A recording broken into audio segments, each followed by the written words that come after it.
The wind whispered secrets through the Montana pines as the first snow of November dusted the Sullivan Ranch.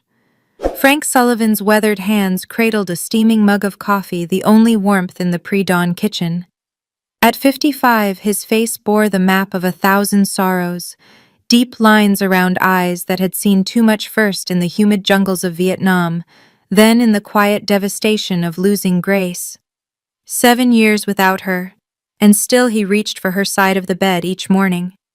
The old grandfather clock, a Sullivan heirloom that had survived 3 generations, chimed 4 times. Frank's gaze drifted to Grace's photograph on the mantel. Even in sepia tones, her eyes carried that journalist's spark, that determination to uncover truths, no matter the cost. Morning Grace, he murmured, the daily ritual that kept him tethered to sanity. The wind picked up, rattling the windows of the ranch house built by his father in 42. Something felt different tonight. A disturbance in the air that prickled the back of his neck, the same sensation he'd felt on patrol when Charlie was nearby. Then he heard it, a soft thud from the barn, followed by what sounded like a child's whimper. Frank set down his coffee. His Winchester leaned against the doorframe, a habit he'd never broken after coming home from the war. He grabbed it, checking the chamber with practiced ease, then reached for the heavy flashlight from the counter. The November air bit at his face as he stepped onto the porch, boots crunching on fresh snow. The barn loomed dark against the starlit sky, its weathered frame housing memories of better days. When his father taught him to milk cows, when Grace would sit on a hay bale reading while he worked, when the place felt alive instead of just another reminder of all he'd lost. Another sound, movement. Deliberate this time. Frank approached silently, years of combat training, making his large frame surprisingly light on its feet. The barn door creaked as he eased it open, flashlight beam cutting through darkness thick as molasses. "Who's there?" His voice echoed against wooden beams, deep and steady, despite the tension coursing through him. The flashlight beam caught movement in the back corner. Frank adjusted his grip on the Winchester, sweeping the light toward the source. What he saw made him lower the rifle immediately. A woman, perhaps early 30s, crouched protectively over 2 small children wrapped in a threadbare blanket. Her eyes reflected the flashlight's beam like a cornered animal, wide, terrified, but with a fierce determination that struck him to his core. A hen, with russet feathers perched impossibly still beside them, its dark eyes unblinking in the harsh light. "Please," the woman whispered, one arm extending to shield the children. "We'll leave. We didn't know anyone lived here." The lie hung in the cold air between them.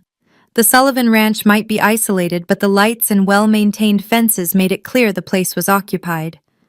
Frank lowered the flashlight, slightly easing its glare from her face. Now he could see her properly. Honey-brown hair pulled back in a loose braid, high cheekbones marked with what looked like a fading bruise, clothes too thin for a Montana November. "Barn's not heated," he said finally, his voice gentler than before. "Children will catch their death in here."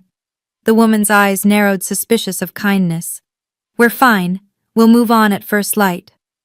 One of the children, a little girl with white blonde hair, coughed softly, the sound echoing the rattle Frank recognized from his own chest in monsoon season.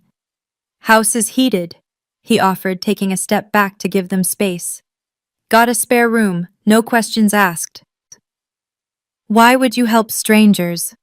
Her voice carried the edge of someone who'd learned the hard way that help always came with a price. Frank's eyes drifted to the hen, which had moved to stand almost protectively in front of the children. "Interesting traveling companion you got there." He nodded toward the bird.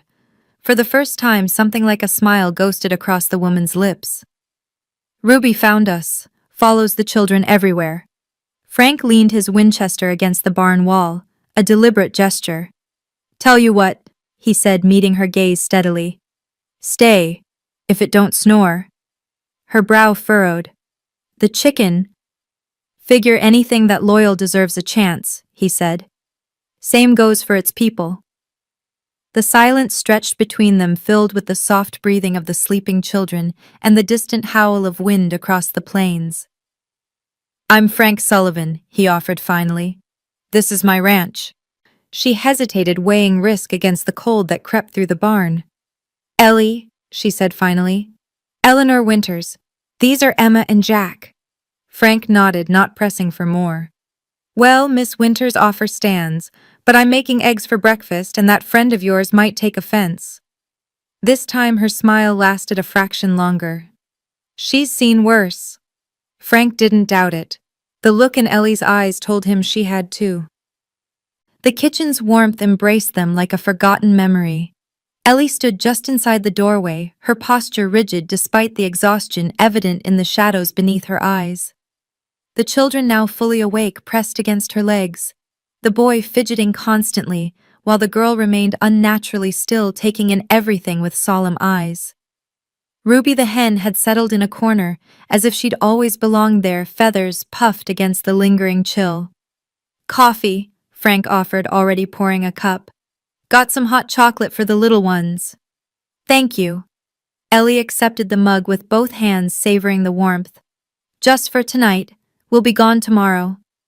Frank didn't contradict her, just set about preparing hot chocolate, his large hands surprisingly deft with the small cups. They're twins, he asked, nodding toward the children. Yes, 5 years old. Her response was clipped, protective.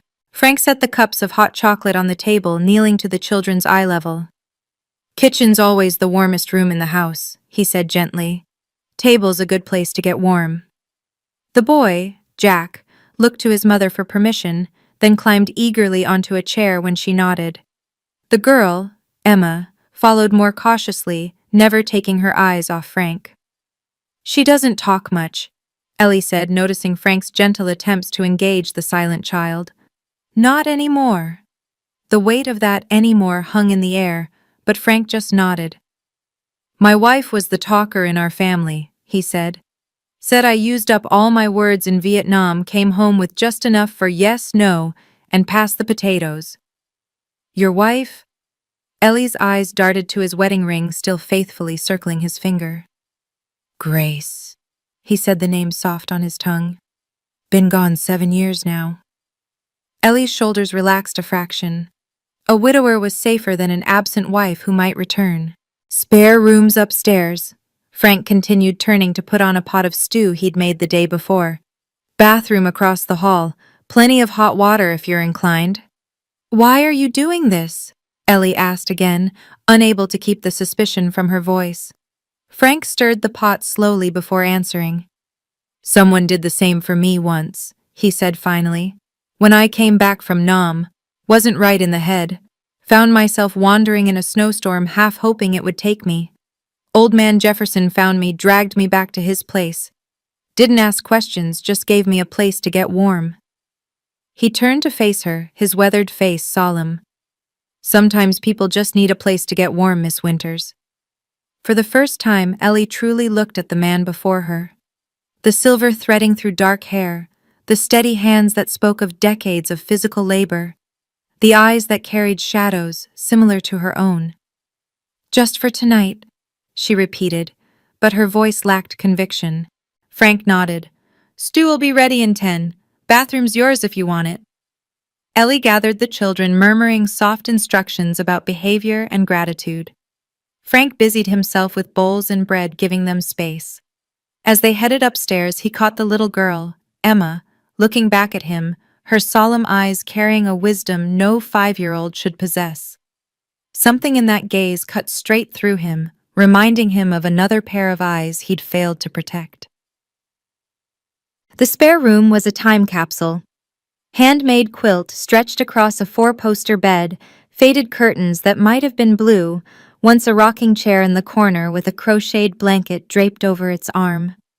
Ellie guided the children to the bathroom first, helping them wash away days of travel dirt, murmuring encouragements as warm water brought life back to their small bodies. Jack chattered quietly about the big house and the nice man with sad eyes. Emma just watched, taking everything in her silence, a presence in itself. We're safe tonight, Ellie promised as she tucked them into the large bed. Just for tonight, then we'll move on. I like it here, Jack whispered. It smells like cookies. Ellie smoothed his damp hair. Remember what I told you? We can't stay anywhere too long. Because of the bad doctor? Jack recited dutifully. Because we need to be careful, Ellie corrected gently. Now sleep. We have an early start tomorrow. She waited until their breathing evened out, then crept to the window. The snow had picked up, painting the landscape in ghostly white. The barn where they'd sought shelter stood dark against the swirling flakes. Beyond stretched miles of Montana wilderness, beautiful, isolated, and unforgiving, perfect for hiding, dangerous for running. Ellie pressed her forehead against the cold glass. 3 months on the run had taught her that nowhere was safe for long. James would find them eventually. He had the money, the connections, the respectable doctor's reputation that made people eager to help him find his mentally unstable wife and the niece and nephew she'd kidnapped. The truth, that James had beaten her sister Sarah until she hemorrhaged internally, that he'd covered it up with falsified medical records, that Sarah had begged Ellie with her dying breath to take the twins somewhere safe, wouldn't matter against his family's influence. The floorboard creaked behind her. Ellie whirled around, heart-pounding, to find Emma standing in the dim light, silent as always. "Sweetie, you should be sleeping," Ellie whispered, kneeling to embrace the child. Emma just looked at her with those knowing eyes, then pointed to the window, to the falling snow. "I know," Ellie sighed. "We might have to stay another day if it keeps up." Something like relief crossed Emma's small face before she padded back to bed, climbing in beside her brother. Ellie watched them for a long moment. 5 years old, and already they'd lost so much. Their mother, their home, their voices in different ways. Jack spoke, but never about what mattered. Emma had stopped speaking altogether the night Sarah died. A soft scratching at the door interrupted her thoughts. Ellie tensed, then relaxed as Ruby pushed her way into the room, clucking softly as she inspected the new surroundings. The hen had appeared in their lives 3 weeks ago, following them from a roadside rest stop, refusing to be left behind. "You too, huh?" Ellie whispered as Ruby settled protectively at the foot of the bed. "Just one more night." But as she slipped beneath the quilt beside the children, feeling clean and warm for the first time in weeks, Ellie wondered if one night would be enough. Frank sat on the porch long after his guests had gone to bed, nursing a finger of whiskey as snowflakes danced in the porch light. The cold didn't bother him, not after nights in rice paddies where the rains seemed to seep into your very soul. He'd left a lamp burning in the kitchen window, an old habit from when Grace would drive back late from interviews. My lighthouse, she'd called it, the beacon guiding her home through Montana's unforgiving darkness. The light had been burning for 7 years now, long after it had anyone to guide. Frank's eyes drifted to the upstairs window where shadows had moved earlier. A woman and 2 children appearing like ghosts in the night. The universe had a strange sense of humor, sending them to his door the week of Grace's birthday. He didn't believe Ellie's story, or rather, her lack of one. He recognized the hypervigilance in her posture, the protective stance around the children, the calculated assessment of exits and entrances. Someone had hurt her, was still hunting her. Frank knew he should ask more questions. Should probably call Sheriff Donovan in the morning, make sure the children weren't missing persons. But he'd seen the fading bruise on her cheekbone, the way she flinched at sudden movements, the silent child with eyes too old for her face. Some stories deserve to unfold in their own time. The porch door opened behind him. Frank didn't turn, just held up the whiskey bottle in silent offering. "Can't sleep?" he asked, as Ellie settled into the rocking chair beside him, wrapped in one of Grace's old cardigans she must have found in the spare room. "Not used to beds anymore," she admitted, accepting a small measure of whiskey. "Too soft." Frank nodded. He'd slept on the floor for months after Vietnam, the mattress too yielding after hard ground. They sat in companionable silence, watching snow transform the world. No probing questions, no demands for gratitude or explanations. Just 2 insomniacs sharing space and whiskey in the Montana night. "The North Star," Frank said, eventually pointing to the one bright pinprick visible through breaking clouds. Polaris. Always stays put while everything else moves around it. Ellie followed his gaze upward. I used to watch it through my bedroom window, she said softly. The window was locked from the outside, but I could still see the stars. The simple statement revealed more than any direct confession. Frank took a slow sip of whiskey, letting the information settle between them. Stars got me through Nam, he offered in return. Different sky, they're different stars, but knowing they were the same ones shining over Montana kept me sane. Did it work? Ellie asked, studying his profile. Frank's laugh held no humor. Some days, others not so much. Ellie nodded, understanding in her eyes. For the children, she said after a long moment. Everything I do, it's for them. I figured as much, Frank replied. Another silence more comfortable than the last. The little girl, Emma, Frank said. She doesn't speak at all. Ellie's fingers tightened around her glass. Not since... She swallowed hard. There was an incident. She saw something no child should see. Frank didn't press. He'd seen men in Vietnam go silent after witnessing atrocities, their voices locked away with memories too horrific to process. My unit had a guy, Rodriguez, he said instead. Watched his brother step on a landmine right in front of him. Didn't speak for 7 months after.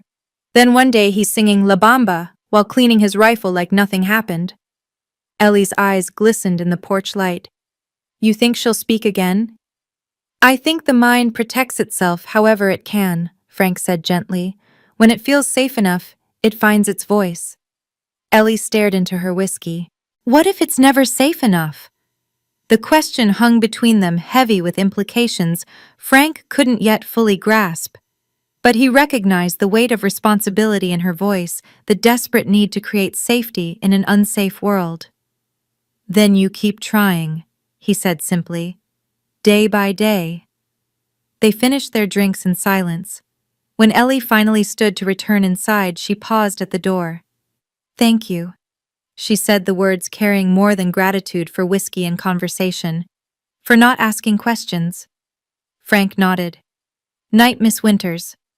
Ellie, she corrected softly. Just Ellie. He watched her disappear inside, then turned back to the star-speckled sky. For the first time in years, the porch didn't feel quite so empty. Morning arrived with blinding brilliance, sunlight refracting off fresh snow. The storm had passed, leaving behind a transformed landscape.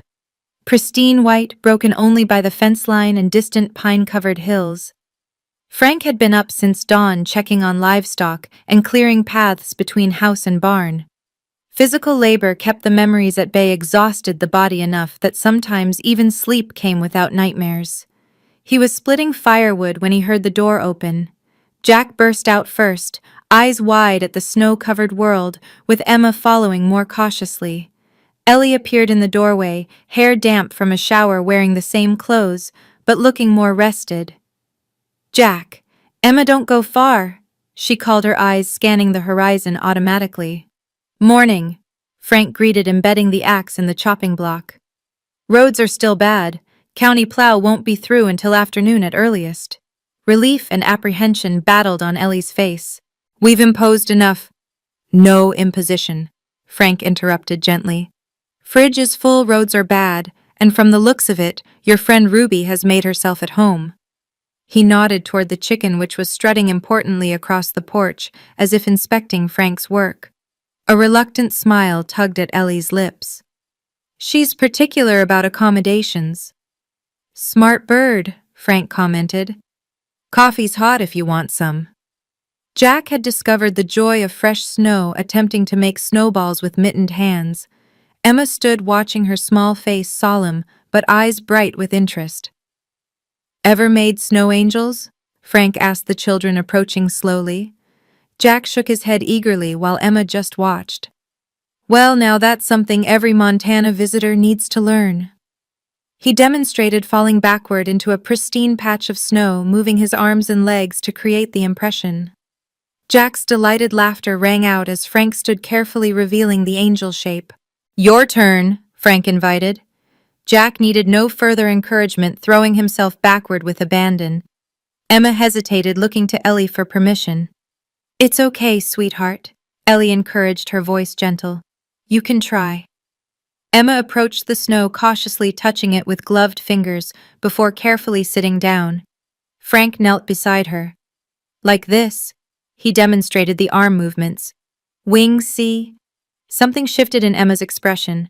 A softening, a moment of childlike curiosity breaking through the vigilance. She lay back, slowly moving her arms and legs with deliberate care. When she stood to examine her creation, a ghost of a smile crossed her face. "Well, look at that," Frank said warmly. "Perfect angels, both of you." Jack beamed at the praise, but it was Emma's shy glance of connection that caught Frank's heart. Just a moment, there and gone, but real. Ellie watched from the porch, arms wrapped around herself against more than the cold.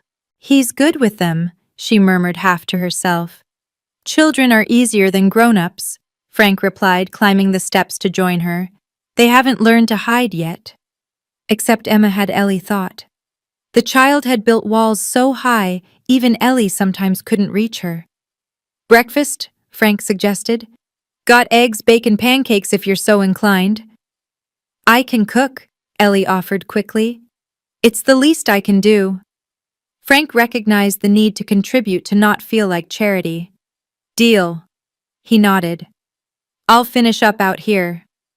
As Ellie turned to go inside, Frank added casually, "Stove can be temperamental.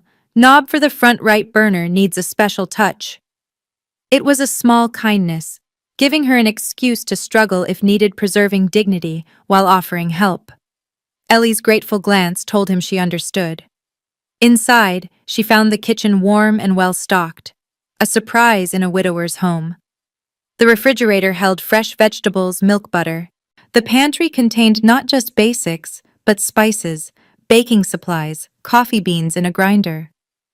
"Your husband cooks," she said when Frank came in, stomping snow from his boots. "Grace insisted," he replied, washing his hands at the sink. "Said if I could field strip an M16 blindfolded, I could learn to make a decent risotto." "She sounds remarkable," Ellie commented, cracking eggs into a bowl.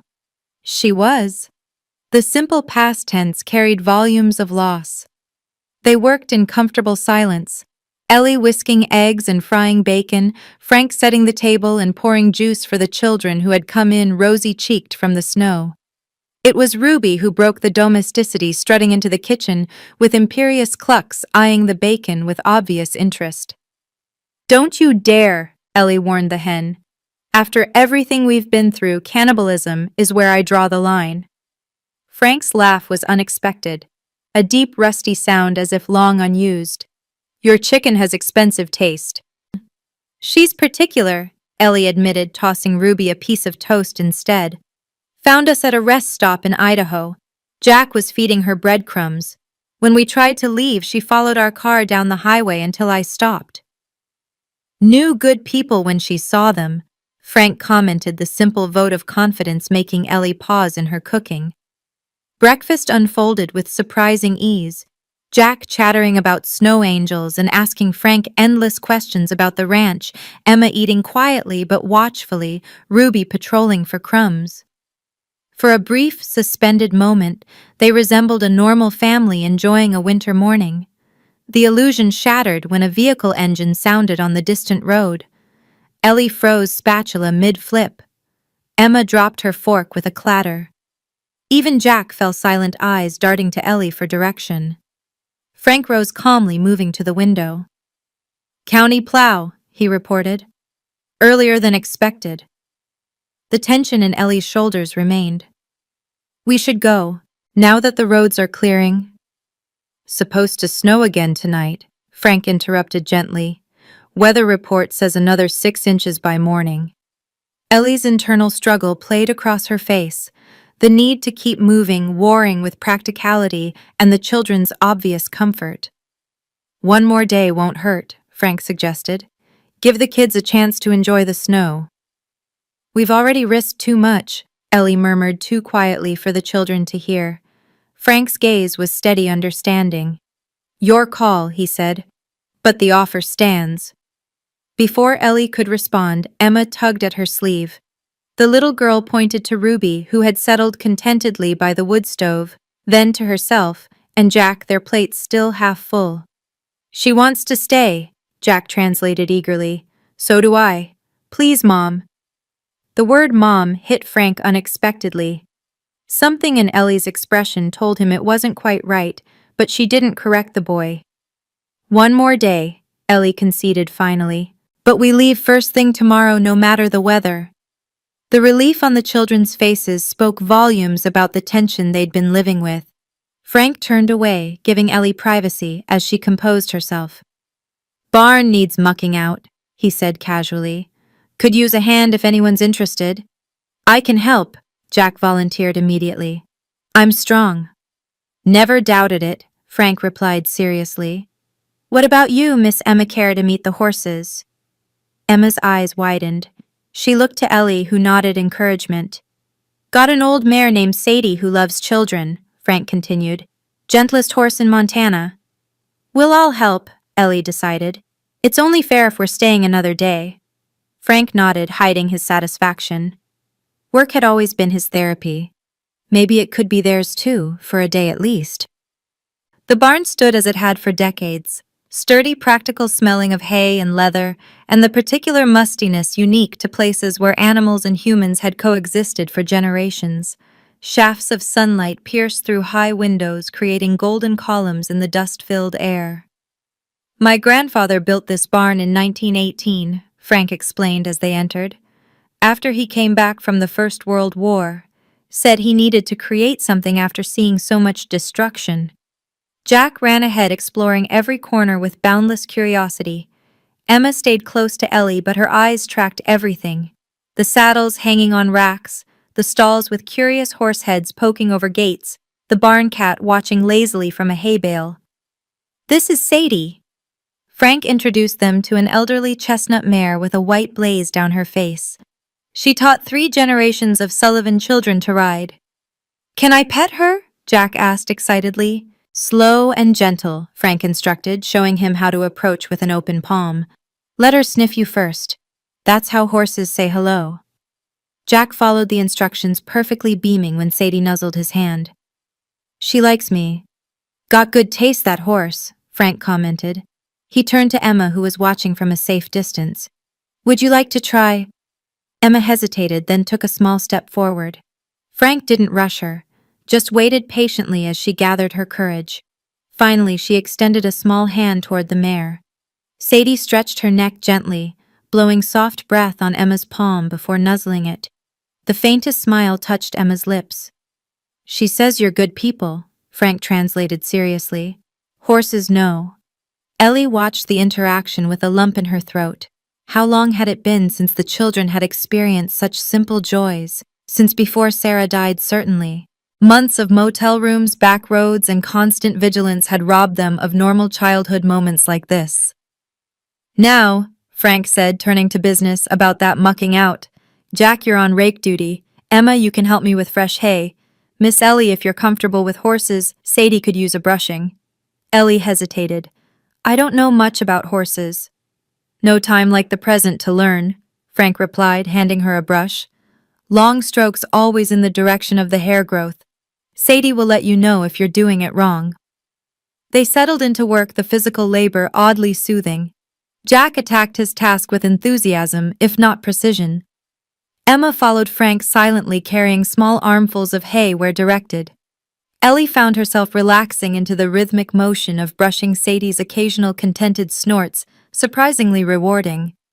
You're a natural, Frank commented, passing by with a water bucket. Most city folks are too tentative. I grew up in Montana, Ellie admitted, a few hours north of here. My family had a small farm. It was the first personal detail she'd volunteered, and Frank received it like the gift. It was not pushing for more.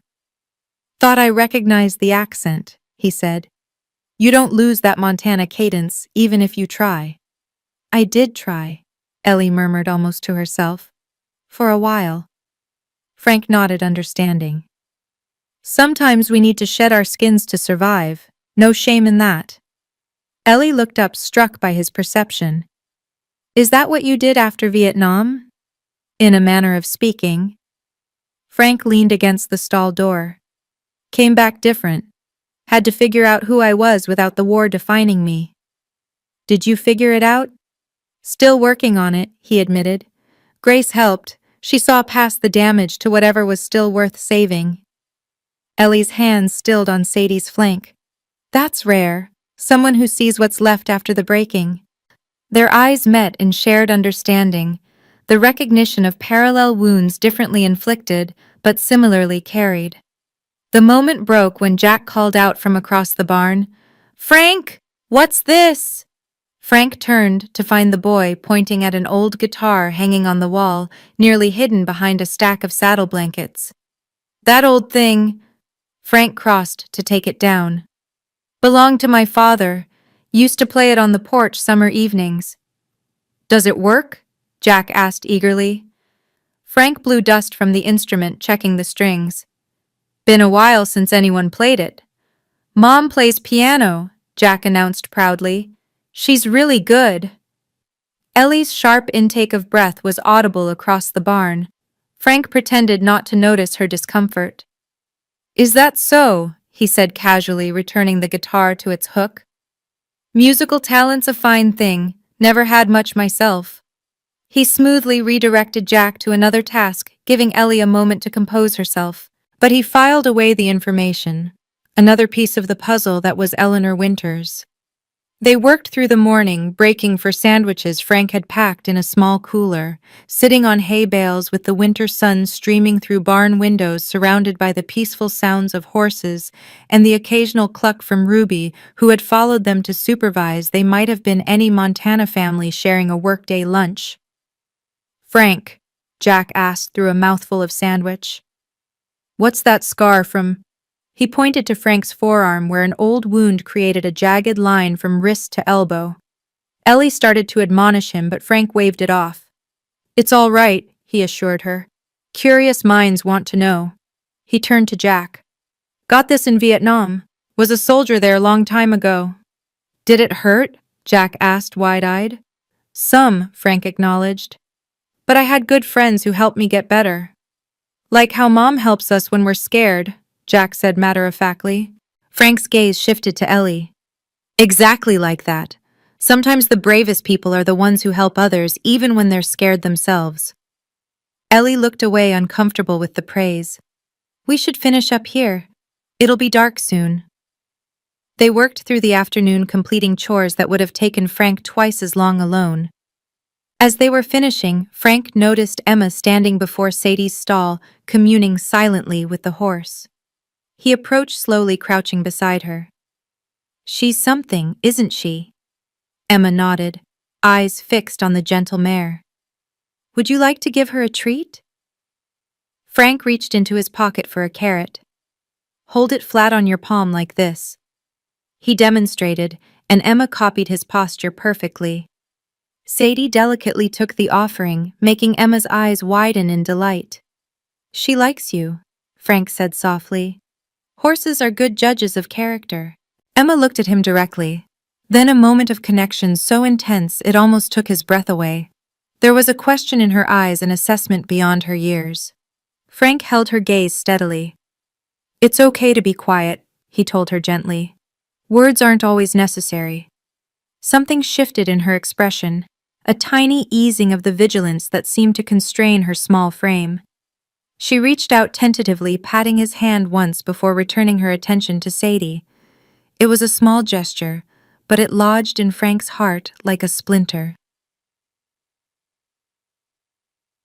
By evening, the snow had started again, fat flakes dancing in the porch light as they made their way back to the house.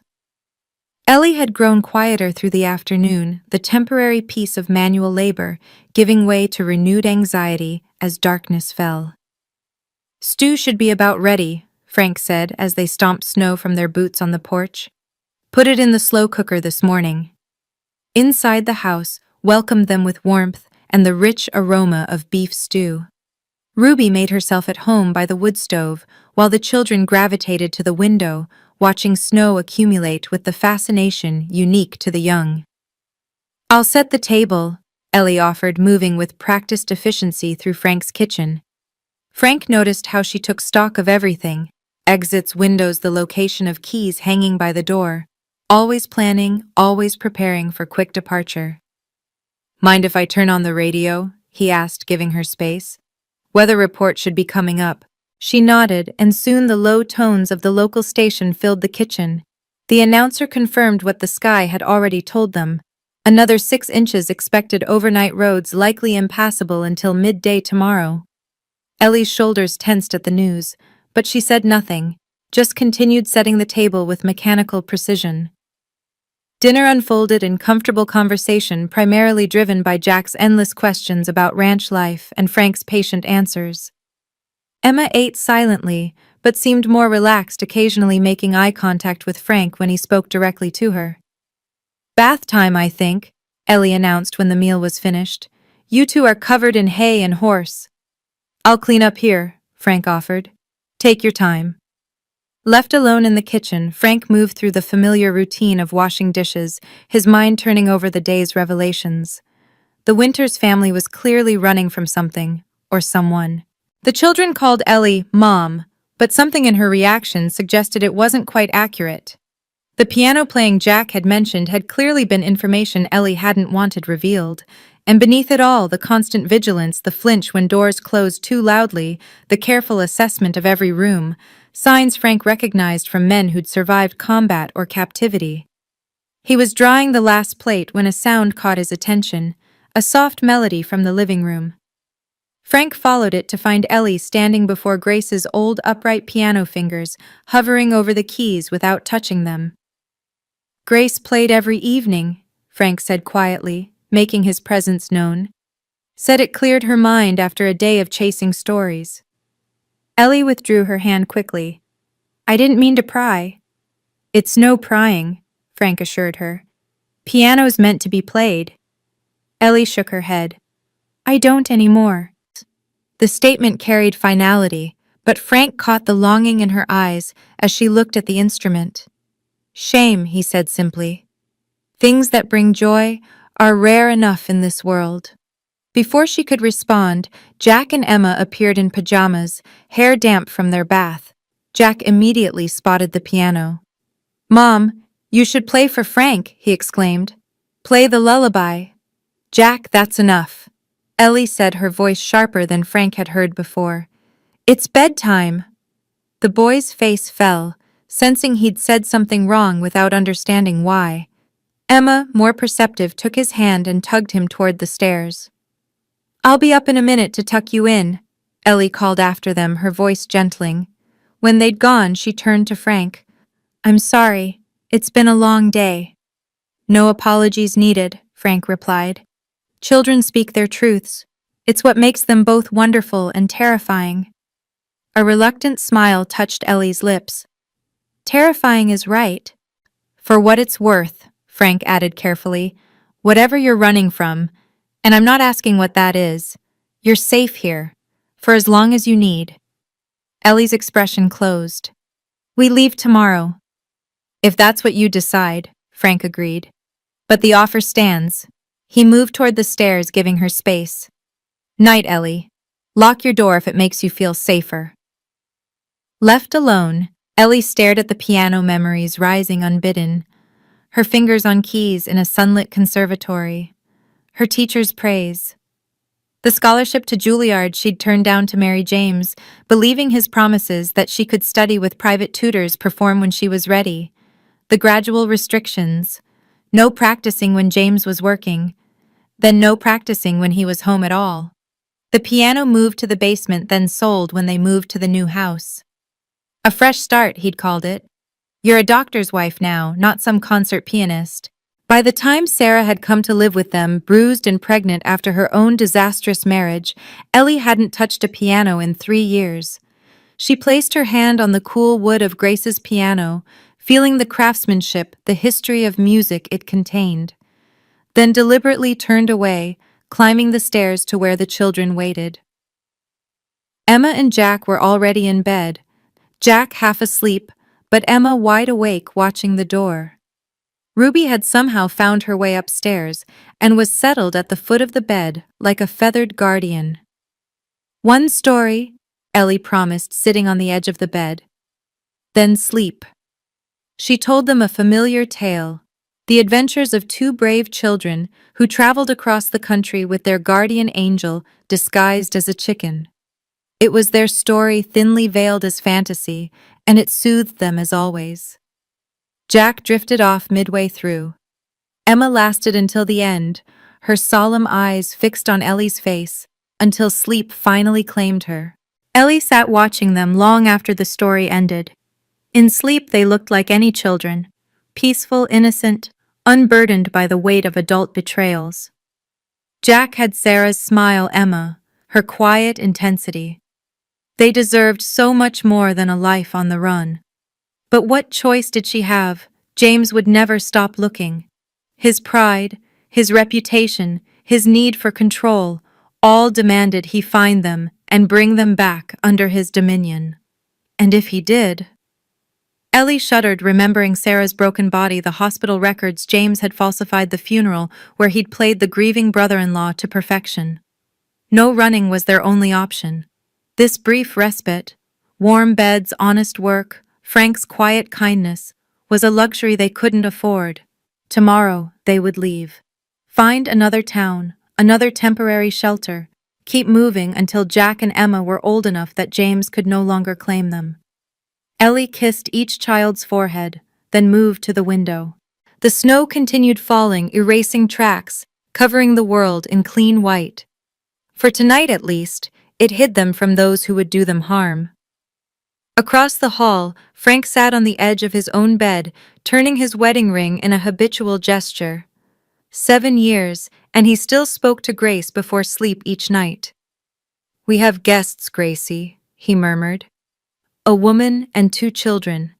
They're running from something bad. I can feel it. She reminds me of Martinez after we got him out of that POW camp. Same look in her eyes." He sighed, running a hand over his face.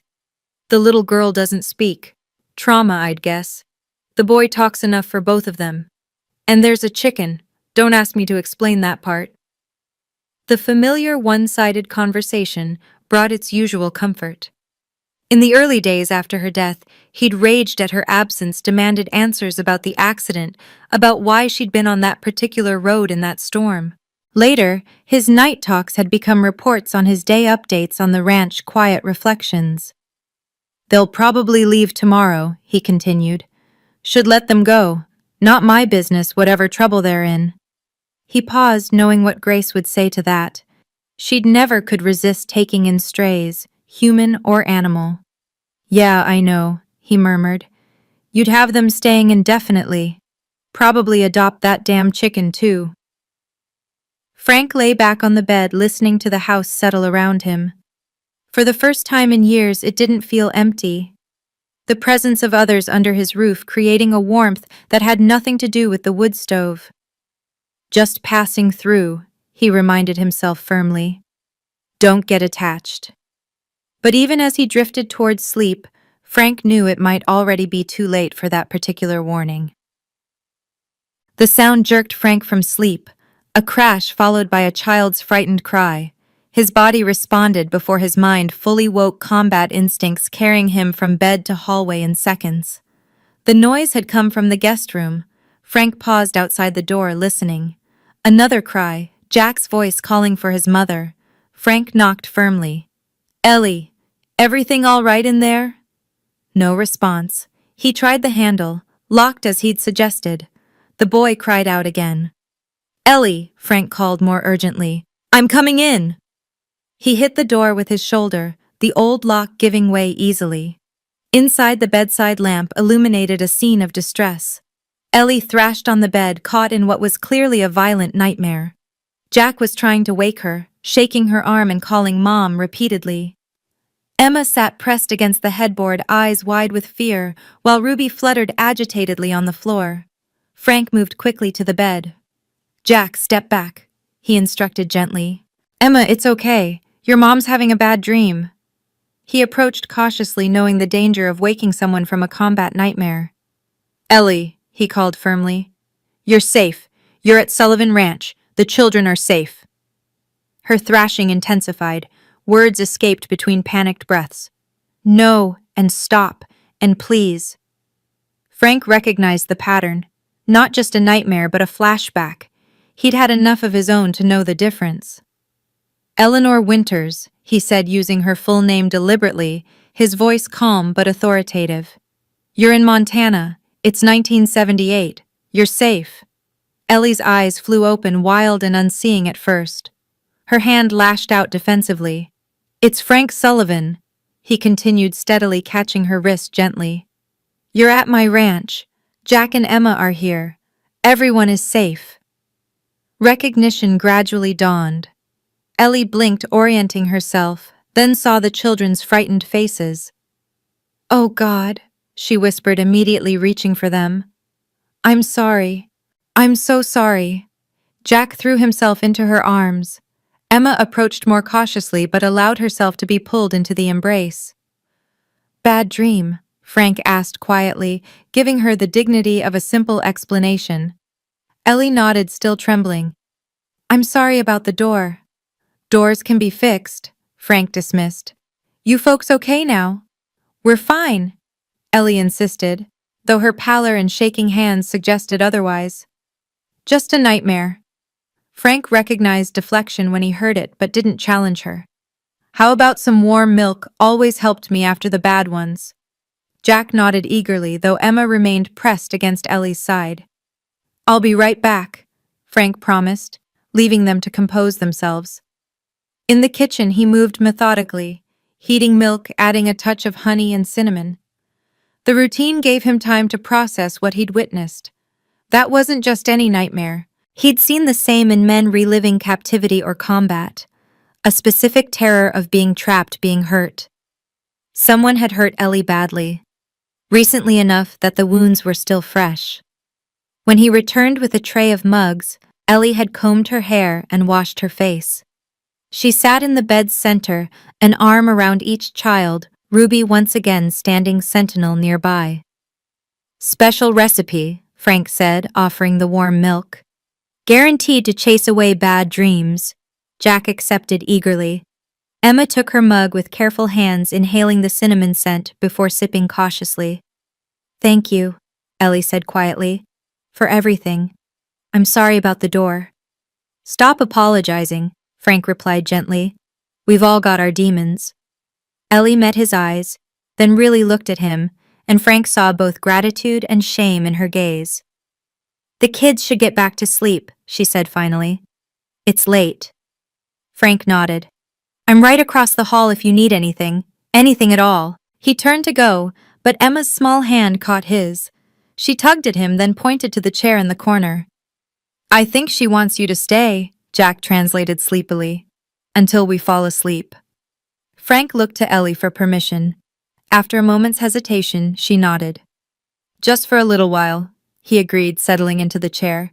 "Finish your milk now. It works best when it's warm." The children obeyed, eyelids growing heavy as the combination of warm milk and fading adrenaline took effect. Jack fell asleep first, curled against Ellie's side. Emma fought longer, watching Frank with those two knowing eyes, until exhaustion finally claimed her. When both children were sleeping soundly, Frank rose quietly to leave. "Vietnam?" Ellie asked softly, stopping him at the door. Frank turned back. "Some. And after." "Does it ever stop the dreams?" He considered lying, offering false comfort, but something in her eyes demanded honesty. "They get less frequent," he said finally. "Less intense. But no, they don't completely stop. Not in my experience." Ellie nodded, accepting the truth with the resignation of someone who'd already suspected the answer. "The children," she whispered. "I don't want them to see me like that." "Children are more resilient than we give them credit for," Frank replied. "And they love you. That counts for a lot." Ellie's eyes filled with tears she refused to shed. "Thank you," she said again, "for not asking." "Some stories need to be told in their own time," Frank answered. "Or not at all," That's your choice. He left her then, closing the broken door as best he could behind him. In his own room, he sat on the edge of the bed, turning his wedding ring absently. I think they might need to stay a while, Gracie, he murmured to the darkness, if I can convince her. Outside, snow continued to fall, covering the ranch in pristine white, erasing all evidence of those who had passed through and offering, at least for the moment, a clean slate on which to begin again. Morning light filtered through frost-patterned windows, casting lace-like shadows across the kitchen floor. Frank stood at the stove, spatula in hand, the familiar ritual of breakfast preparation, a comfort after a night of disrupted sleep. He'd heard Ellie pacing in the guest room long after the nightmare, her soft footsteps tracking back and forth until dawn broke. The snow had stopped, leaving behind a crystalline world that sparkled under a cold blue sky. The county plow had made a pass down the main road, its distant rumble breaking the morning stillness. Frank knew what that meant. Viable roads, no more weather excuses to keep Ellie and the children at the ranch. He was contemplating this unwelcome development when small footsteps padded into the kitchen. Emma stood in the doorway, hair tousled from sleep, watching him with solemn eyes. "Morning, Miss Emma," Frank greeted gently. "You're an early riser like me." The child didn't respond, but crossed to the window, peering out at the cleared road with what Frank could swear was disappointment. "Road's clear," he confirmed, "but breakfast isn't. Care to help?" He held out a wooden spoon, offering connection without pressure.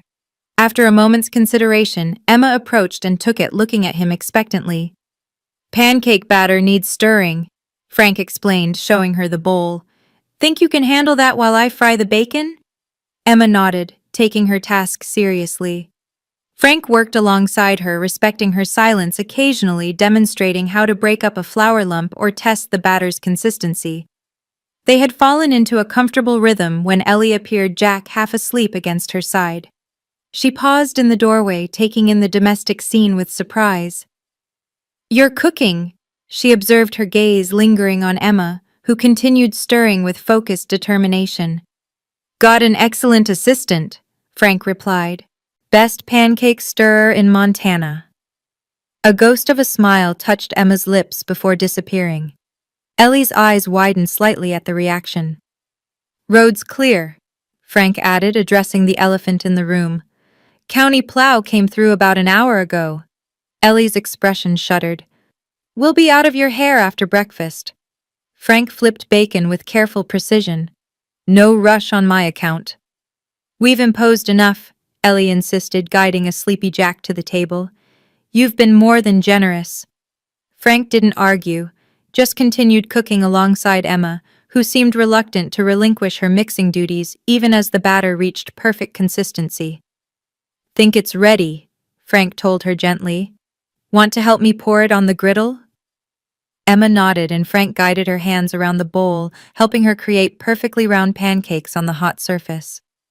The child's concentration was absolute, her small face serious as she focused on the task.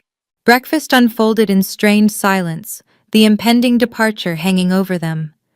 Jack, now fully awake, seemed to sense the tension and filled the void with chatter about the horses and what might await them at their next destination. "Will there be horses there too?" he asked Ellie. "I don't know, sweetheart," she answered honestly. "We'll have to see." "I liked Sadie," Jack continued, "and Frank said I could learn to ride if we stayed longer." Ellie shot Frank a look. He raised his hands in surrender.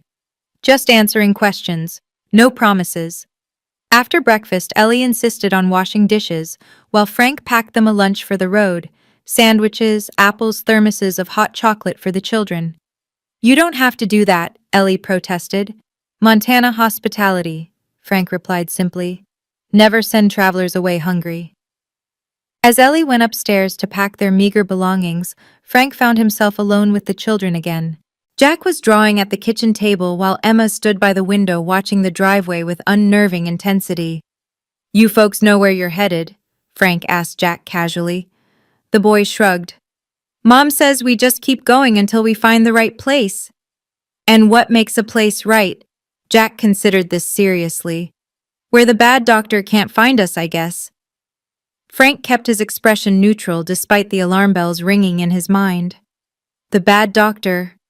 Mom says I'm not supposed to talk about him, Jack confided, lowering his voice.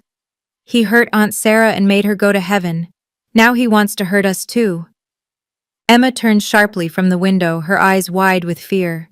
She crossed to Jack, placing a warning hand on his arm. It's okay, Jack assured her. Frank isn't like the other people. He has kind eyes. Frank crouched to their level, choosing his words carefully. Your mom is right to be careful. Sometimes it's smart not to talk about certain things with strangers. But you're not a stranger anymore, Jack argued with child's logic. You let Ruby stay even though she might snore. Despite the gravity of the situation, Frank couldn't suppress a small smile. That I did. And Ruby's welcome any time. He glanced toward the stairs, ensuring Ellie wasn't within earshot. I want you both to know something important. If you ever need a safe place, today, tomorrow, or years from now, this ranch is here. You understand? Jack nodded eagerly. Emma studied Frank's face with uncomfortable intensity before giving a single deliberate nod. Good. Frank straightened as he heard Ellie's footsteps on the stairs. That's settled then. Ellie appeared with their bag. Singular. Frank noted everything they owned packed into one duffel, and Ruby tucked under her arm. We're ready, she announced, though her voice lacked conviction.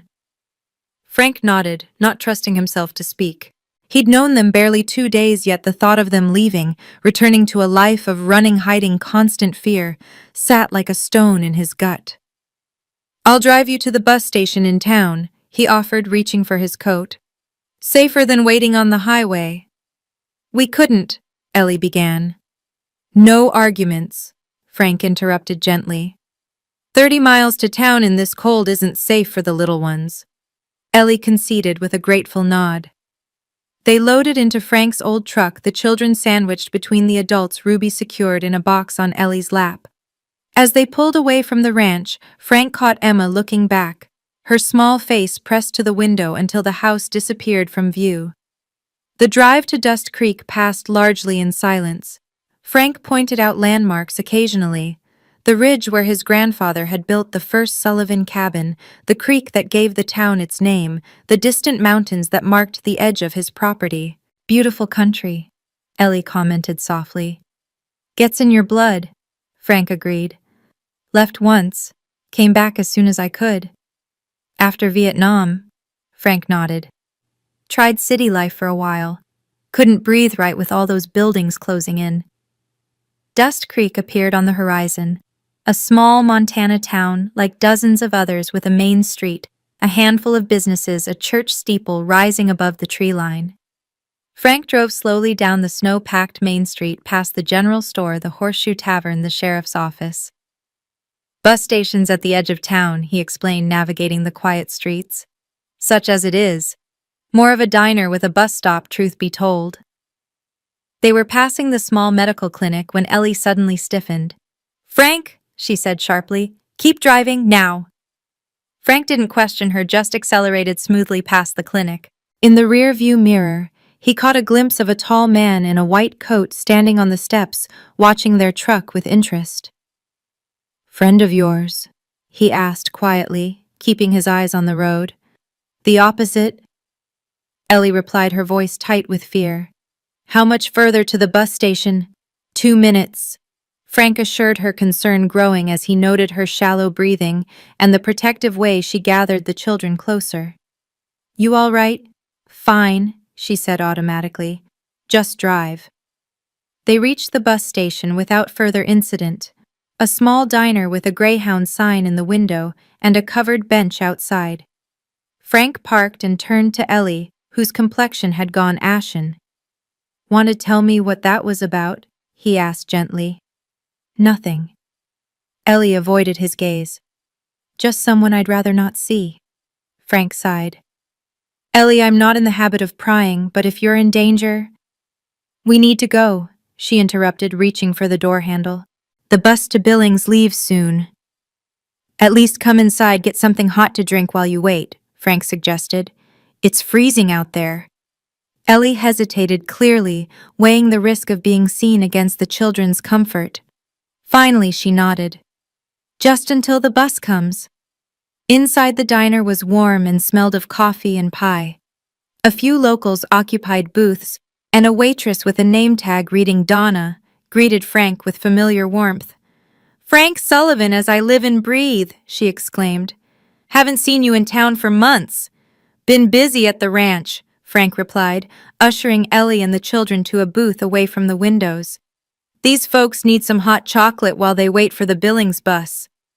Donna's curious gaze swept over the newcomers lingering on the box containing Ruby. "That what I think it is?" "Travel companion," Frank explained vaguely. "The hot chocolate, Donna, coming right up," she promised, retreating to the counter but casting glances back at the unusual group. Ellie sat rigidly, her back to the wall, eyes constantly moving between the door and the children. Emma pressed against her side while Jack explored the menu with interest. "Can I have pie?" he asked hopefully. Before Ellie could respond, the diner door opened, admitting a blast of cold air and a man in his early 60s wearing a sheriff's badge over his heavy coat. "Thought that was your truck," he said to Frank, approaching their booth with a smile that faded to curiosity as he noticed Frank's companions. "Tom," Frank greeted, standing to shake the man's hand. "Sheriff Donovan, meet Eleanor Winters and her children Jack and Emma." Sheriff Donovan tipped his hat politely. "Ma'am, children." Ellie nodded stiffly, her hand finding Emma's under the table. "Just passing through?" Donovan asked, his tone casual, but eyes sharp with professional assessment. "Headed to Billings," Frank answered when Ellie remained silent. "Got stranded at my place during the storm." Donovan nodded slowly. "Lot of that going around. Had another visitor get stuck in town. Doctor from Helena waiting for roads to clear." He paused, watching Ellie's reaction. "Says he's looking for family. Missing sister-in-law and his niece and nephew." Funny coincidence. The color drained from Ellie's face. Emma began to tremble visibly beside her. Frank shifted slightly, placing himself between the sheriff and Ellie. "Tom, could I have a word? Outside." Donovan raised an eyebrow but followed Frank onto the diner's small porch. "What's going on, Frank?" he asked once they were alone. "That woman's scared half to death." "I don't know the whole story," Frank admitted. "But I know fear when I see it. Whatever she's running from, she has good reason." "Dr. Reynolds is a respected physician," Donovan countered. "Says his sister-in-law had a breakdown after his wife's death took the kids. He's worried about their safety." Frank's jaw tightened. "And you believe that?" "I believe in due process," Donovan replied. "If she's got a legitimate reason to have those children." "Tom," Frank interrupted quietly, "you remember how Marjorie Jenkins used to show up with bruises claiming she fell down the stairs? Remember how her husband was the most respected banker in 3 counties? Donovan's expression sobered. "That's a serious accusation, Frank." "I'm not accusing anyone of anything," Frank said carefully. "I'm just saying appearances can be deceiving. That woman in there is protecting those children from something. Give her a chance to explain before you make any decisions." The sheriff studied Frank's face. "You've always been a good judge of character, but I can't ignore a missing persons report." "Just talk to her," Frank urged. "Hear her side before you contact this doctor." Donovan sighed heavily. "All right. But if there's a legal reason those children should be with their uncle, then we'll deal with it properly," Frank finished. "That's all I'm asking." They returned to find Donna serving hot chocolate and pie to the children. Ellie sat rigid with tension, one hand on the duffel bag, as if prepared to flee at any moment. "Mrs. Winters," Donovan said, sliding into the booth across from her, "I need to ask you a few questions." "Sheriff," Frank warned quietly. "It's all right," Ellie said, though her voice trembled slightly. "Children, why don't you take your pie over to that table by the counter? I need to talk to the sheriff." Jack looked confused but obeyed, leading Emma to the indicated table. Once they were out of earshot, Ellie faced Donovan directly. "You've spoken to James," she stated flatly. "Dr. Reynolds is concerned about his niece and nephew," Donovan confirmed. "Says you took them after his wife's death." "Did he tell you how Sarah died?" Ellie asked, her voice gaining strength. Complications from pneumonia, according to him. A bitter laugh escaped Ellie. Is that what he's calling it now? She died from internal bleeding after he beat her so badly her spleen ruptured, but you won't find that in any medical report because James falsified the records. Donovan's expression remained neutral. That's a serious allegation, Mrs. Winters. It's Miss, Ellie corrected. And I know how it sounds, respected doctor versus unstable sister-in-law. But I was there. I saw what he did to her over years of marriage. I was the one who found her barely conscious, begging me to protect her children with her last breath. Do you have any proof of abuse? Donovan asked. Nothing that would stand up in court, Ellie admitted. James was careful, and when Sarah died, he used his position at the hospital to make sure the records showed natural causes. Frank watched the exchange silently, seeing the sheriff's professional skepticism warring with his instinct to believe Ellie's evident sincerity. If you're telling the truth, Donovan said finally, why not go to the authorities? Why run? Because the last time Sarah tried to report him, the deputy was his golf partner, Ellie replied bitterly. Because James's family owns half of Helena, because he convinced everyone Sarah was mentally unstable after the twins were born. She leaned forward, eyes intense. Sheriff, if you turn those children over to James, you're signing their death warrant. Maybe not today or tomorrow, but eventually. He's obsessed with controlling them, molding them into his image. He already started hitting Emma for being too quiet. At this, Frank's hands clenched into fists beneath the table. The piece clicked into place. Emma's silence, her hypervigilance, her terror at the clinic. Donovan looked troubled. I can't ignore a legal guardian's rights without evidence. Then give me time, Ellie pleaded. Let us get to Billings. From there we can reach my cousin in Canada. The children will be safe. That would be aiding a parental kidnapping, Donovan pointed out. He's not their parent, Ellie countered. He's their uncle. I have as much legal claim as their aunt. More since Sarah named me their guardian before she died. Do you have documentation of that? Ellie's silence was answer enough. The impasse stretched between them, broken only when the diner door opened again. Frank turned instinctively, placing himself between the newcomer and Ellie. A man entered, shaking snow from his coat, mid-60s with silver-streaked hair and the weathered face of someone who'd spent time in harsh elements. Frank recognized him immediately. Howard? He said, surprise evident in his voice. Dr. Howard Jennings looked up, momentary confusion giving way to recognition. Sullivan, Frank Sullivan. The men clasped hands in the quick, firm grip of those who've shared experiences beyond words. Didn't know you were in Dust Creek, Frank said. Took over the clinic 2 years ago, Howard explained. Semi-retirement, supposedly. His gaze shifted to Ellie, who had shrunk back in the booth. Mrs. Winters, isn't it thought that was you driving past earlier? Ellie's eyes widened in alarm. Howard raised a hand reassuringly. Don't worry, he said quietly. I haven't mentioned seeing you to anyone. Frank looked between them, pieces connecting. You two know each other? Howard nodded slowly. Miss Winters worked as a nurse at Helena General while I was consulting there last year. Fine professional. Left rather suddenly, as I recall. The significance of this exchange wasn't lost on Sheriff Donovan, who studied Howard with renewed interest. Doctor, he began carefully, are you acquainted with a Dr. James Reynolds from Helena? Howard's expression darkened. Unfortunately, yes. Brilliant surgeon, less admirable human being. Howard served with me in Vietnam, Frank explained to Ellie. Army surgeon, best hands in the field hospital. Couldn't save everybody, Howard said grimly, old ghosts flickering in his eyes. He turned to Donovan. Sheriff, if this is about what I think it is, perhaps we should continue this conversation in private. Donovan considered this, then nodded. My office in 15 minutes. I'll be there, Howard agreed. He looked at Ellie directly.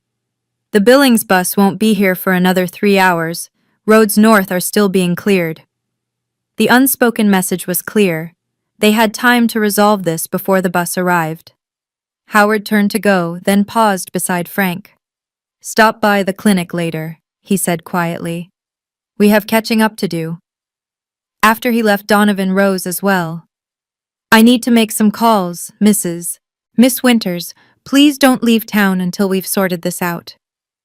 When the sheriff had gone, Ellie slumped against the booth, exhaustion etched in every line of her face. He's going to call James, she said hollowly. We need to go, now. Howard's on your side, Frank said, keeping his voice low. I'd trust that man with my life. Did in fact several times in Nam. You don't understand, Ellie insisted. James has connections everywhere. He'll find a way to take the children. Frank reached across the table, covering her cold hand with his warm one.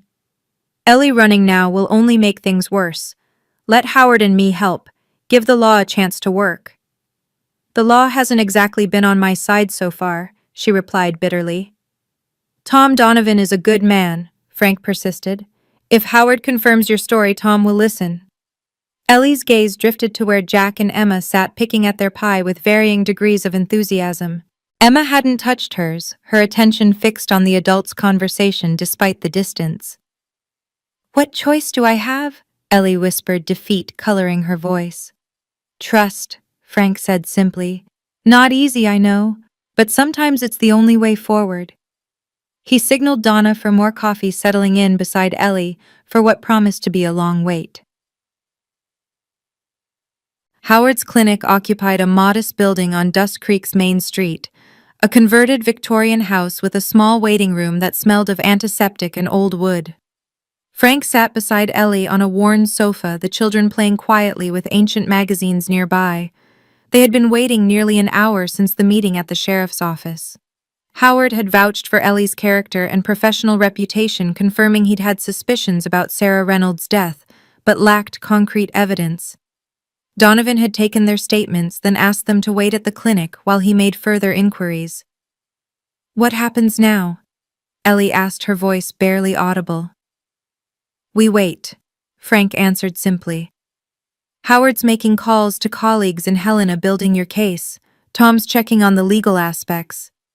And if it goes against us, Frank's jaw tightened. One step at a time, Ellie.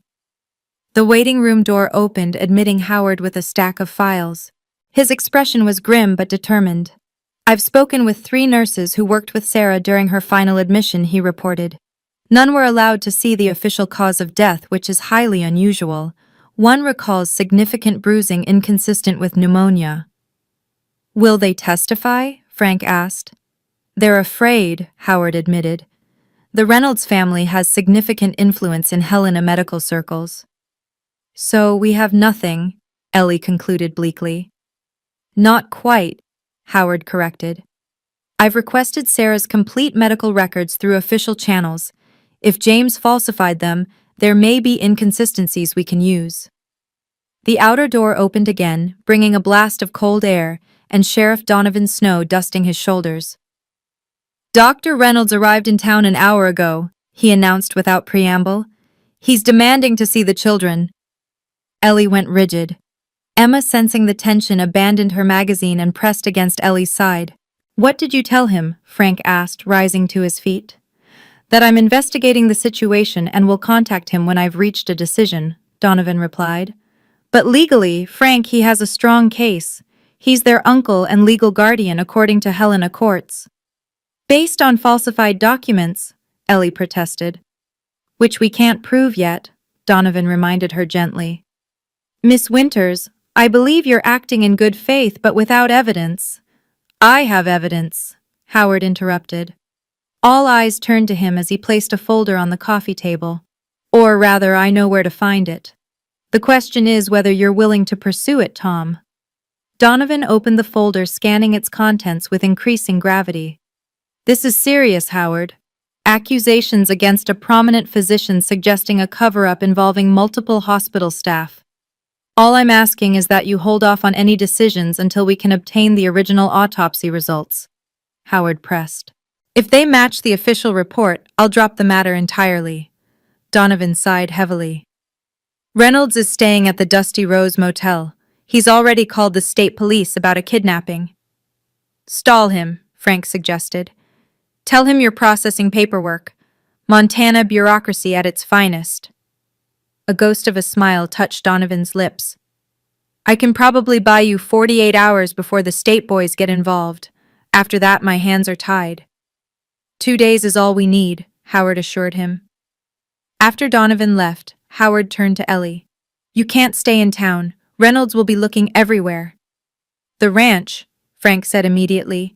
It's isolated, defensible if need be. Ellie shook her head. I can't involve you further, Frank. You've done enough. You heard Howard. 2 days to gather evidence. Where else can you go that's safe? Emma tugged at Ellie's sleeve, pointing toward the window where Ruby, still in her box, clucked impatiently from the truck. I think your feathered friend is casting the deciding vote, Howard observed wryly. Ellie looked from Emma's pleading face to Jack's hopeful one, then to Frank's steady gaze. 2 days, she conceded finally. But if it doesn't work, then we'll figure out the next step, Frank promised. Together. They left town by back roads. Frank's truck moving steadily through the winter landscape as dusk settled over the mountains. Ellie sat tensely beside him, watching the road behind them for signs of pursuit. He won't find us tonight, Frank assured her. Howard will make sure of that. You place a lot of faith in him, Ellie observed. Man saved my life twice in Nam, Frank replied. Once with surgery, once by dragging me out of a firefight when I was hit. If Howard says he'll help, he will. The children had fallen asleep in the back seat, exhausted by the day's emotional upheaval. Even Ruby dozed in her box, feathers fluffed against the evening chill. I never told you why I recognize Howard, Ellie said suddenly, her voice barely audible above the truck's engine. He was consulting at Helena General the week Sarah died.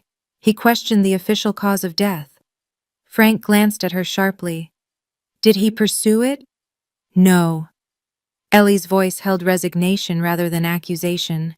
The hospital administration shut him down. He was only visiting temporarily, and James's family, they have influence. But he remembered, Frank noted, and now he's willing to help. Maybe, if it's not too late. Ellie turned to look at the sleeping children. They deserve better than this. A life on the run, always looking over their shoulder. They will have better, Frank promised. Starting now. The ranch house emerged from the gathering darkness, windows dark and uninviting, until Frank flipped the porch light switch. The familiar golden glow spilled across the snow, creating the illusion of warmth and safety. Home sweet home, Frank murmured, helping Ellie wake the children and gather their belongings. Inside the house retained some warmth from the morning's fire. Frank moved efficiently, stoking the wood stove, turning on lamps, creating order from cold emptiness. Jack, Emma, why don't you help Ruby get settled by the stove? Ellie suggested, giving Frank space to work. As the children arranged a makeshift nest for their feathered companion, Frank pulled Ellie aside. 2 days, he reminded her. Howard knows what he's doing. And if he doesn't find anything, if James convinces the sheriff, then we move to Plan B, Frank interrupted firmly. Which is? Frank's eyes held steady determination. Whatever it takes to keep those children safe. The simple promise, delivered without drama or elaboration, settled something in Ellie's chest. For the first time since Sarah's death, she wasn't alone in her fight. Thank you. She whispered, the words inadequate for the weight of her gratitude. Frank nodded once, understanding in his eyes, then turned to practical matters. You folks hungry? Got some stew left from yesterday? Normalcy reasserted itself through routine, heating food, setting the table, making sure the children washed their hands. By the time they sat down to eat, the atmosphere had shifted from desperate flight to cautious respite. Jack chattered about their adventures in town, seemingly oblivious to the adult tensions.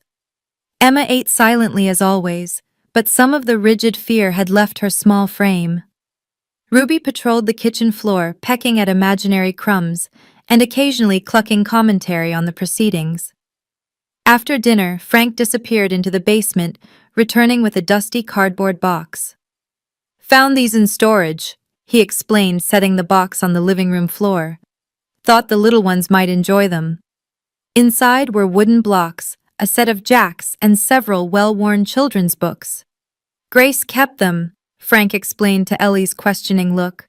Always thought we'd have children someday. The simple statement held volumes of unspoken grief. Ellie touched his arm briefly, a gesture of understanding between two people acquainted with loss. The children fell upon the toys with delight, Jack constructing an elaborate block castle while Emma examined the books with careful reverence. Frank settled in his armchair, watching them with a mixture of pleasure and wistfulness. "They're good kids," he observed quietly to Ellie. "Credit to you."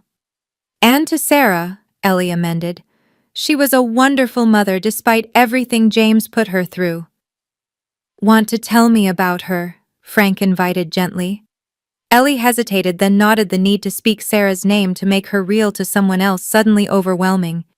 "She was my little sister," Ellie began, voice soft with memory. 4 years younger. Always the dreamer while I was the practical one. Studied art in college, wanted to travel the world painting landscapes. How did she meet Reynolds? Hospital fundraiser. I was working as a nurse by then. James was charming, successful, from a good family. Everyone thought Sarah had hit the jackpot. Ellie's voice hardened. The control started slowly. First it was suggestions about her clothes, her friends, then insistence, then demands. When did the physical abuse start? After the twins were born, Ellie replied, glancing at the children to ensure they weren't listening. Sarah had complications, needed a hysterectomy. James was furious. He'd wanted more children, specifically sons. Emma and Jack were just disappointing to him. Frank's jaw tightened, but he remained silent, letting Ellie continue at her own pace. "The first time he hit her, Sarah came to me. I wanted her to leave immediately, but she insisted it was a one-time thing, that James was under stress at the hospital." Ellie's laugh held no humor. The classic excuse, right? By the time she was ready to leave, James had convinced everyone she was unstable, possibly a danger to the children. "How did you get them out?" Frank asked. "Sarah called me that night." Ellie whispered, the memory visibly painful. "Said James had come home drunk, furious about some hospital politics. He'd hit her worse than ever before. I rushed over and found her on the bathroom floor, bleeding internally. We both knew it was bad." Ellie swallowed hard, fighting for composure. "She made me promise to take the children somewhere James could never find them. I got them out of the house while she was still alive, called an ambulance after we were safely away. By the time James reached the hospital, she was gone." "And he blamed you," Frank concluded. Ellie nodded. "The perfect scapegoat. The jealous sister who'd always resented his success, who'd poisoned Sarah against him, who'd finally snapped and kidnapped the children." "But Howard suspected the truth." "Howard saw the injuries," Ellie confirmed. "Recognized them for what they were. But without Sarah's testimony, without evidence beyond a dying woman's word to her sister." Frank reached across the space between them, covering her hand with his. "This time will be different," he promised. "This time, you're not alone." The moment was interrupted by Jack's triumphant announcement that his block castle was complete. They turned to admire his creation, a surprisingly complex structure for a 5-year-old. "Future architect," Frank commented, making Jack beam with pride. "Can I show Sadie tomorrow?" the boy asked eagerly. Frank glanced at Ellie, who nodded permission. "Sure thing. Bet she'll be mighty impressed." As bedtime approached, Ellie herded the children upstairs for baths and pajamas. Frank remained in the living room, staring into the wood stove's flames, turning over everything he'd learned. The pieces fit together now. Emma's silence, Ellie's hypervigilance, the constant running. His combat instincts, honed by years in Vietnam's jungles, recognized the particular tension of those hunted by a determined enemy. Frank's thoughts were interrupted by soft footsteps on the stairs. He looked up to find Emma standing in the doorway, a book clutched to her chest. "Hey there," he greeted softly.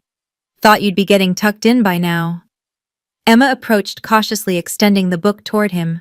Frank recognized it as one from the box he'd brought up, an old collection of children's poems Grace had loved. "Would you like me to read this?" he asked. Emma nodded, climbing onto the sofa beside his chair with deliberate care. Frank opened the book, finding the first poem, a simple verse about stars and wishes that seemed fitting for the moment. He read slowly, his deep voice giving weight to the childish rhymes. Emma listened with complete concentration, her small face solemn in the lamplight. When he finished the poem, Emma pointed to another page, silently requesting continuation.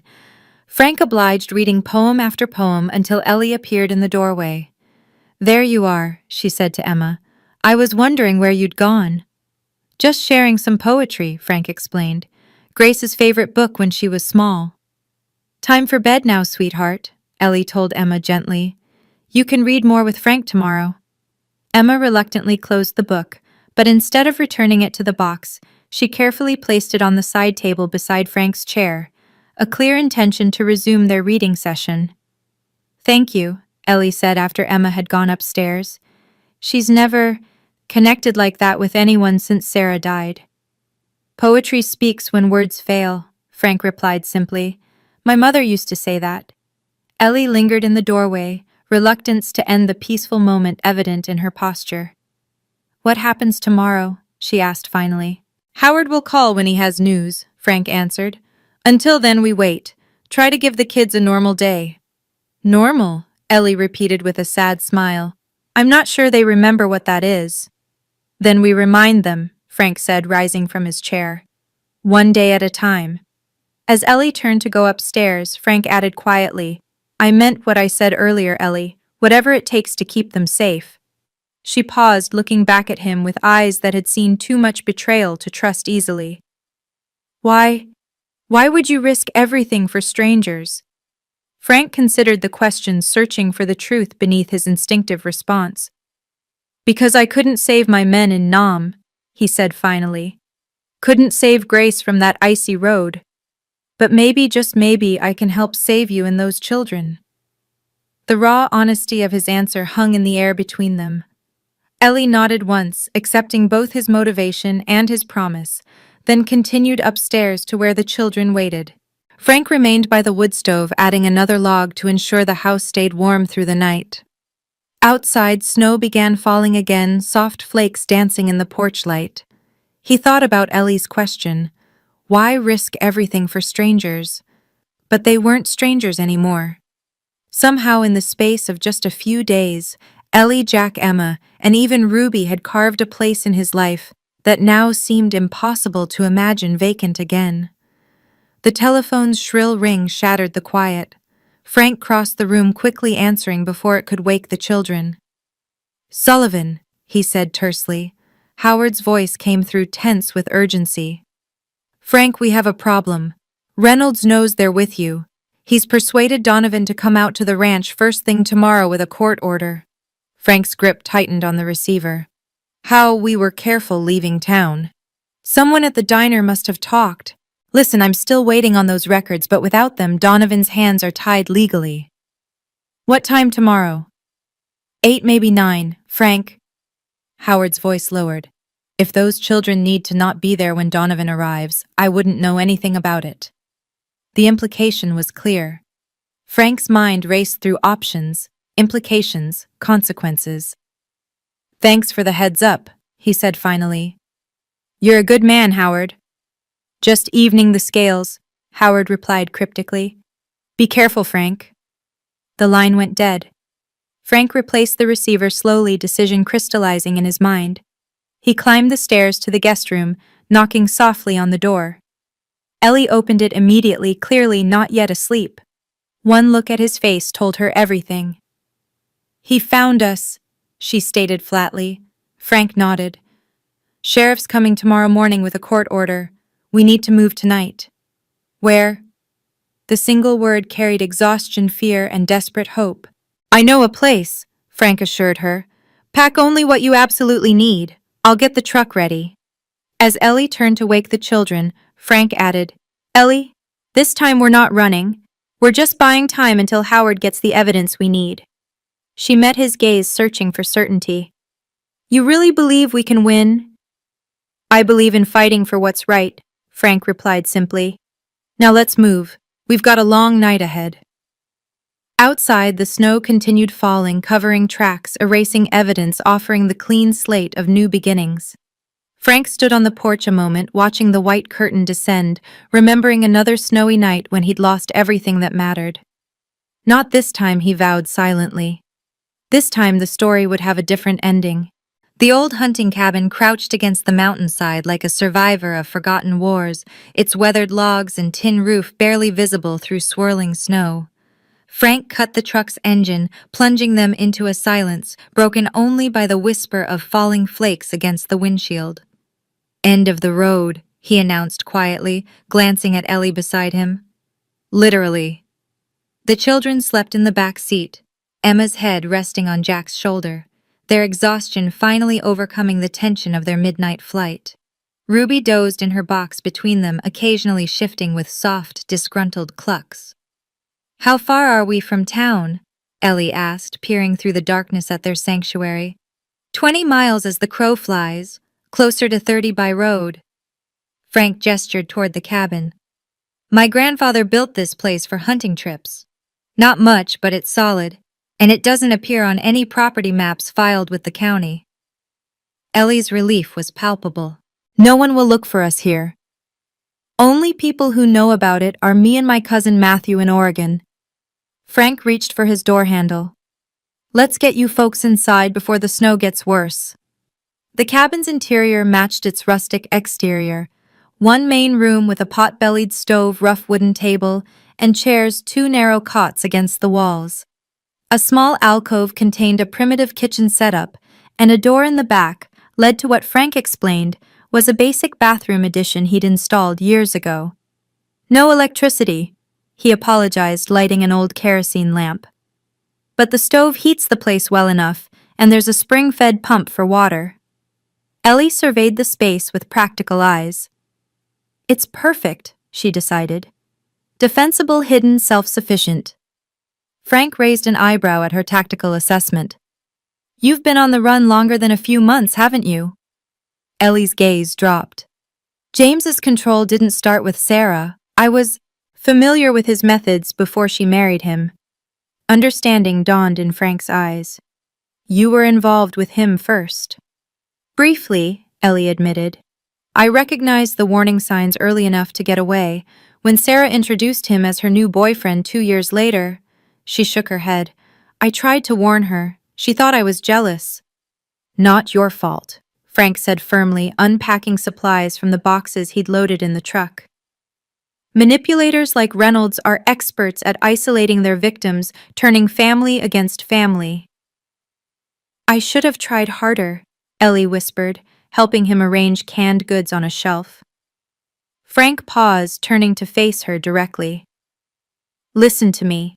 The only person responsible for abuse is the abuser, not the victim, not the family who couldn't stop it.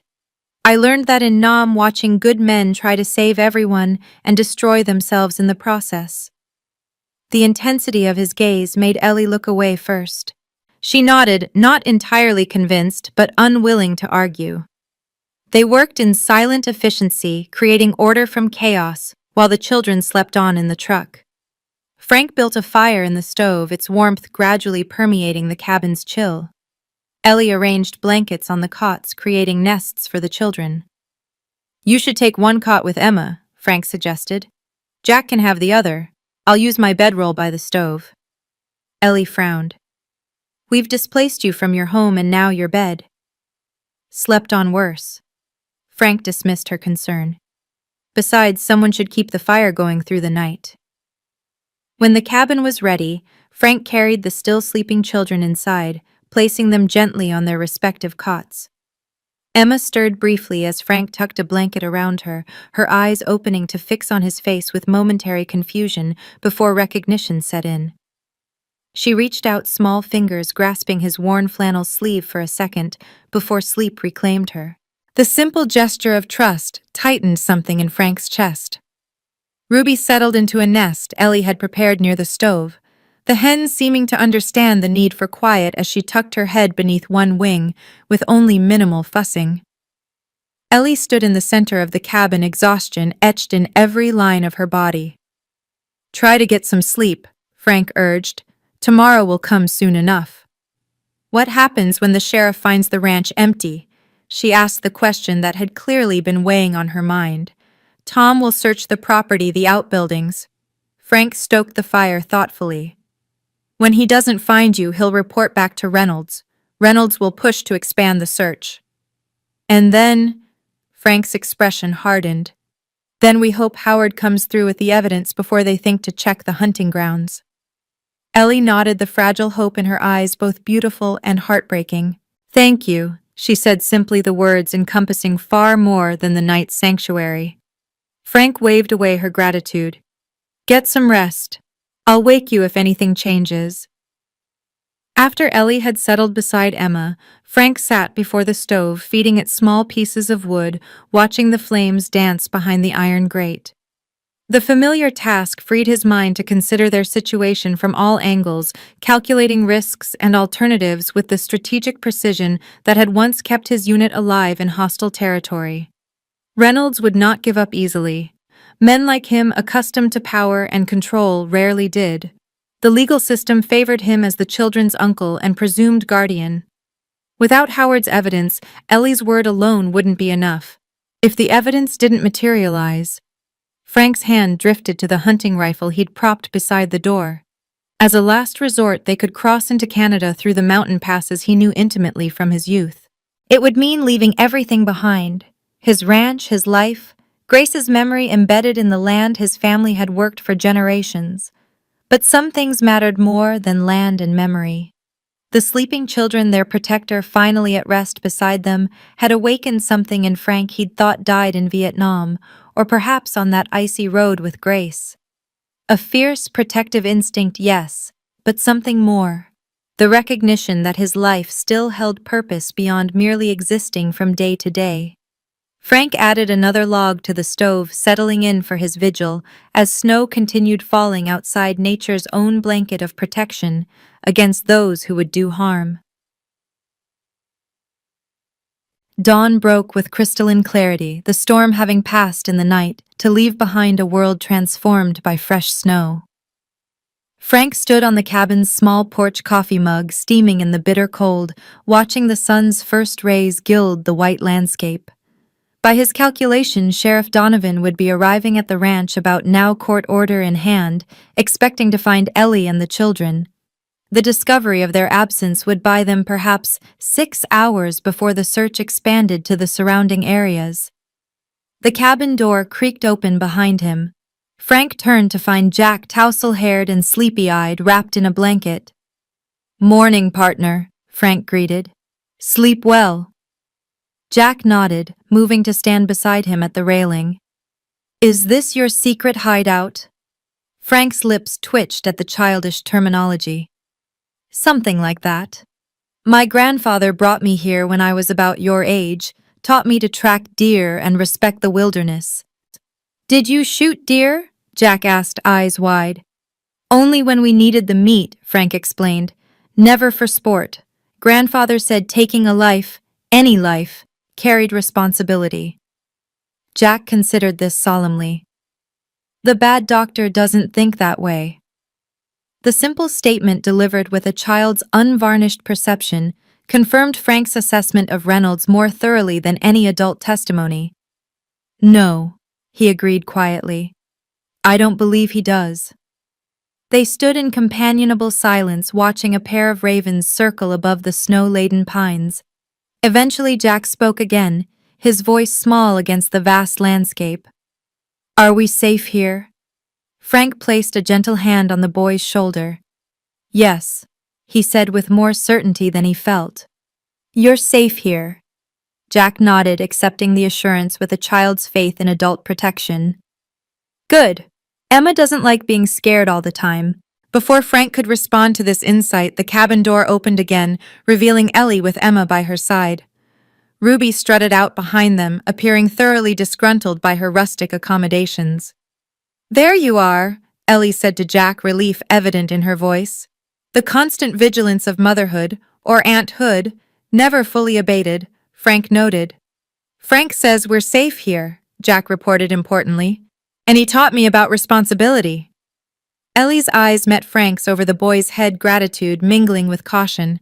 She knew, as Frank did, that safety was relative and temporary. "Breakfast," Frank suggested, guiding them back inside where the stove's warmth awaited. "Got oatmeal, powdered eggs, and some jerky. Not exactly the Ritz, but it'll keep body and soul together." They settled into a morning routine with surprising ease, Frank cooking while Ellie helped the children wash up, Ruby supervising the proceedings with imperious clucks. For a suspended moment, they might have been any family enjoying a winter cabin getaway, the specter of pursuit temporarily held at bay by domesticity. After breakfast, Frank outlined the day's necessities. "Need to chop more firewood, check the perimeter for tracks. Inside, we should inventory supplies, make sure the water pump is working properly." "We can help," Ellie offered immediately. "I know," Frank acknowledged, "but might be good for the little ones to have some normalcy too. There's a shelf of books and games in that trunk by the back wall.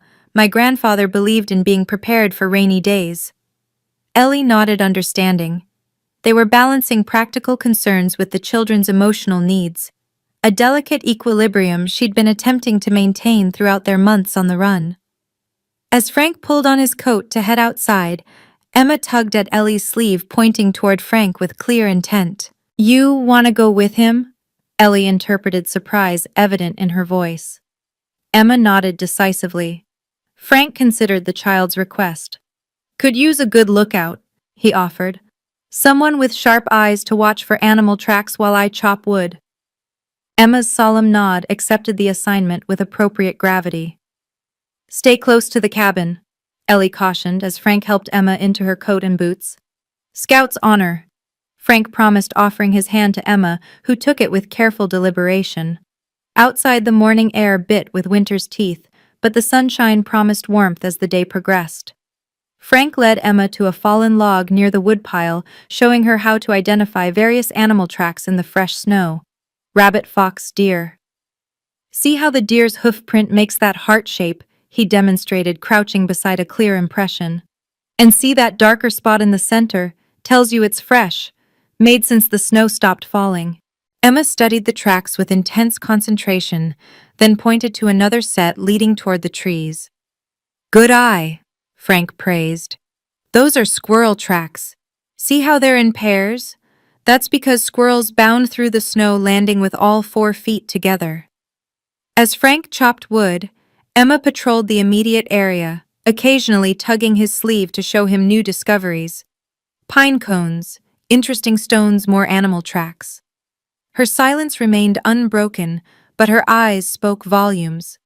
Curiosity, intelligence, and a gradual unfurling of childish wonder long suppressed by fear. "You'd have made a fine scout in Nam," Frank told her seriously as they gathered kindling. "Good situational awareness." Emma straightened at the compliment, a faint smile touching her lips, before disappearing like a shy woodland creature. They had nearly finished their tasks, when Emma suddenly froze, her body tensing like a deer scenting danger. Frank followed her gaze to the cabin where Ellie had emerged onto the porch, her posture radiating alarm. "Frank!" she called, voice deliberately controlled. "Phone's ringing." The simple statement electrified the morning air. The cabin had no telephone. Ellie could only mean the emergency radio Frank had shown her during the night, an old military band receiver he kept for communication with the ranch during hunting trips. Frank gathered the wood quickly, guiding Emma back toward the cabin with urgent but gentle haste. Inside, Jack sat at the table, eyes wide with apprehension, as Ellie held the handset of the simple radio transceiver. "Channel 3, Frank instructed, taking it from her.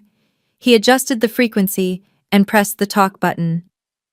"Sullivan here," Howard's voice crackled through the static. "Frank, thank God. Are you secure?" "Affirmative," Frank replied, slipping automatically into military brevity. "Status. Reynolds has filed kidnapping charges. State police are mobilizing. They found tracks leading from your ranch toward the eastern hills."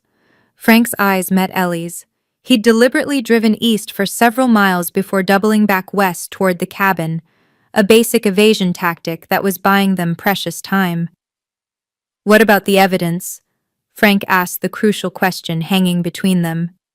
Static hissed for a moment before Howard responded. Partial win. Got the original autopsy photos from a nurse who kept unauthorized copies. They clearly show bruising inconsistent with pneumonia or natural causes. Enough to convince Donovan. He's wavering, Howard admitted. Reynolds has a team of lawyers now claiming Ellie manipulated Sarah caused her psychological distress that exacerbated her illness. Frank's jaw tightened. The man's reaching. But effectively, Howard countered. Frank, they're expanding the search perimeter by nightfall. If they bring in aircraft. The implication was clear. Their hiding place wouldn't remain secret for long under aerial surveillance. How much time do we have? Frank asked. 6 hours, maybe 8. I'm still trying to access the original medical records, but Reynolds has them locked down tight. Howard's voice lowered. Where are you? I should join you before they close the net. Frank hesitated, weighing trust against caution. Northwest Quadrant, Old Miller Creek Hunting Grounds. Your grandfather's cabin, Howard realized. I remember you mentioning it. I'll come as soon as I can slip away unnoticed. Bring whatever evidence you've gathered, Frank instructed, and Howard, watch your back. Always do, Lieutenant, Howard replied, using Frank's old military rank, a reminder of their shared past and the trust forged in combat. Out! Frank replaced the handset slowly, turning to face 3 pairs of eyes watching him with varying degrees of understanding. They're looking for us, Ellie stated flatly. Frank nodded. But following a false trail for now. For how long? Howard's coming with whatever evidence he's gathered. Until then, we wait. Frank moved to check the stove, a practical action to offset the tension filling the small cabin. How's that inventory of supplies coming? Ellie recognized his attempt to maintain normalcy for the children's sake.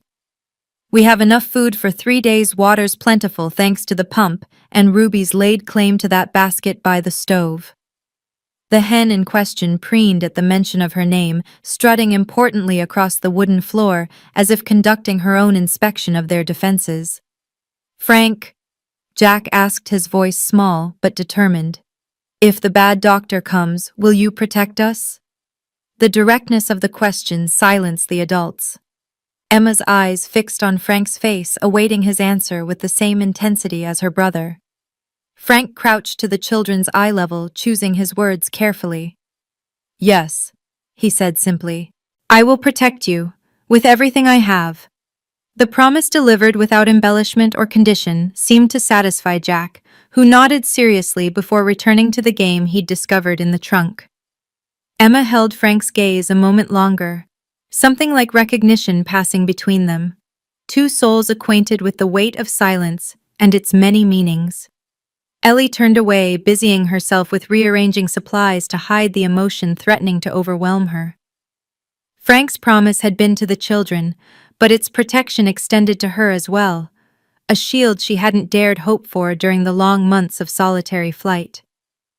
The day stretched before them, measured in coffee cups, card games, and nervous glances at the radio. Frank taught Jack how to play checkers using an old set carved from pine by his grandfather. Emma explored the bookshelf, eventually settling with a tattered copy of folk tales, though she brought it to Frank rather than reading alone. Want me to read to you? He offered, making space for her beside him at the table. Emma nodded, and soon Frank's deep voice filled the cabin with tales of clever animals and brave children overcoming impossible odds. Jack abandoned his checkers to listen, and even Ellie paused in her restless organization to absorb the comfort of storytelling in the face of uncertainty. By mid-afternoon, when Howard still hadn't arrived, Frank's concern began to show in the frequent checks of his watch and the tightening around his eyes. Ellie caught his gaze across the cabin and raised a questioning eyebrow. He should have been here by now, Frank admitted quietly, while the children were occupied with drawing pictures on the backs of old maps. Unless he got delayed in town. Or stopped. Ellie voiced the fear Frank wouldn't articulate. Before he could respond, the radio crackled to life again. Frank crossed the room in 2 strides, snatching up the handset. Sullivan. Frank. Howard's voice sounded strained. Change of plans. Reynolds somehow convinced the judge to expedite a warrant for Ellie's arrest. They're searching all outlying properties now, including the hunting grounds. Not yet, but soon. Listen, I can't get to you. They're watching me too closely. But I've got something better.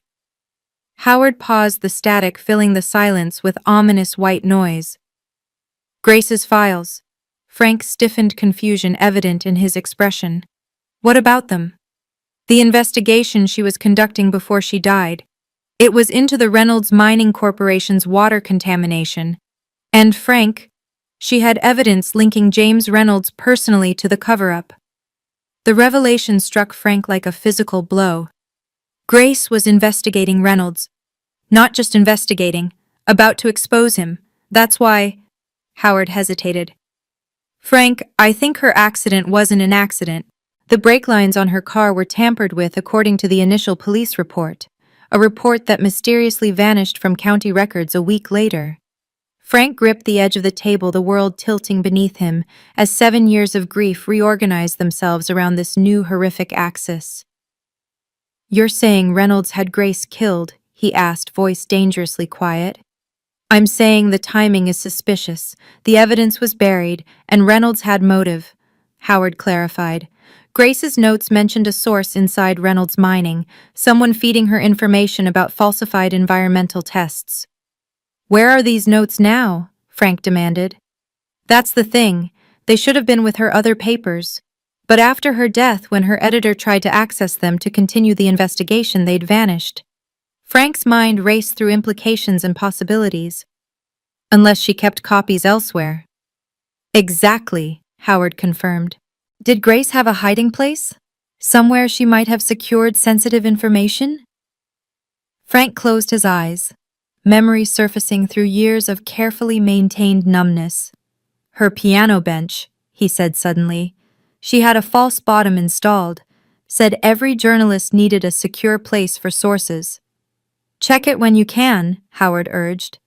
If Grace documented Reynolds' environmental crimes, it could establish a pattern of criminal behavior that would support Ellie's claims about Sarah. And prove Reynolds killed my wife, Frank added, the words strange and bitter on his tongue. Howard's reply was lost in a sudden burst of static. When the connection cleared, his voice returned with new urgency. Have to go. They're watching the clinic. Remember Echo Ridge, Frank? The transmission ended abruptly, leaving Frank staring at the silent radio. Echo Ridge, their emergency extraction point in Vietnam when operations went sideways. Howard was telling him to prepare for the worst. Frank! Ellie's voice broke through his shock. What is it? He turned to find her watching him with concern, the children thankfully still absorbed in their drawing. We need to move, he said quietly. Not immediately, but soon. And I need to get back to the ranch first. The ranch? Ellie echoed in disbelief.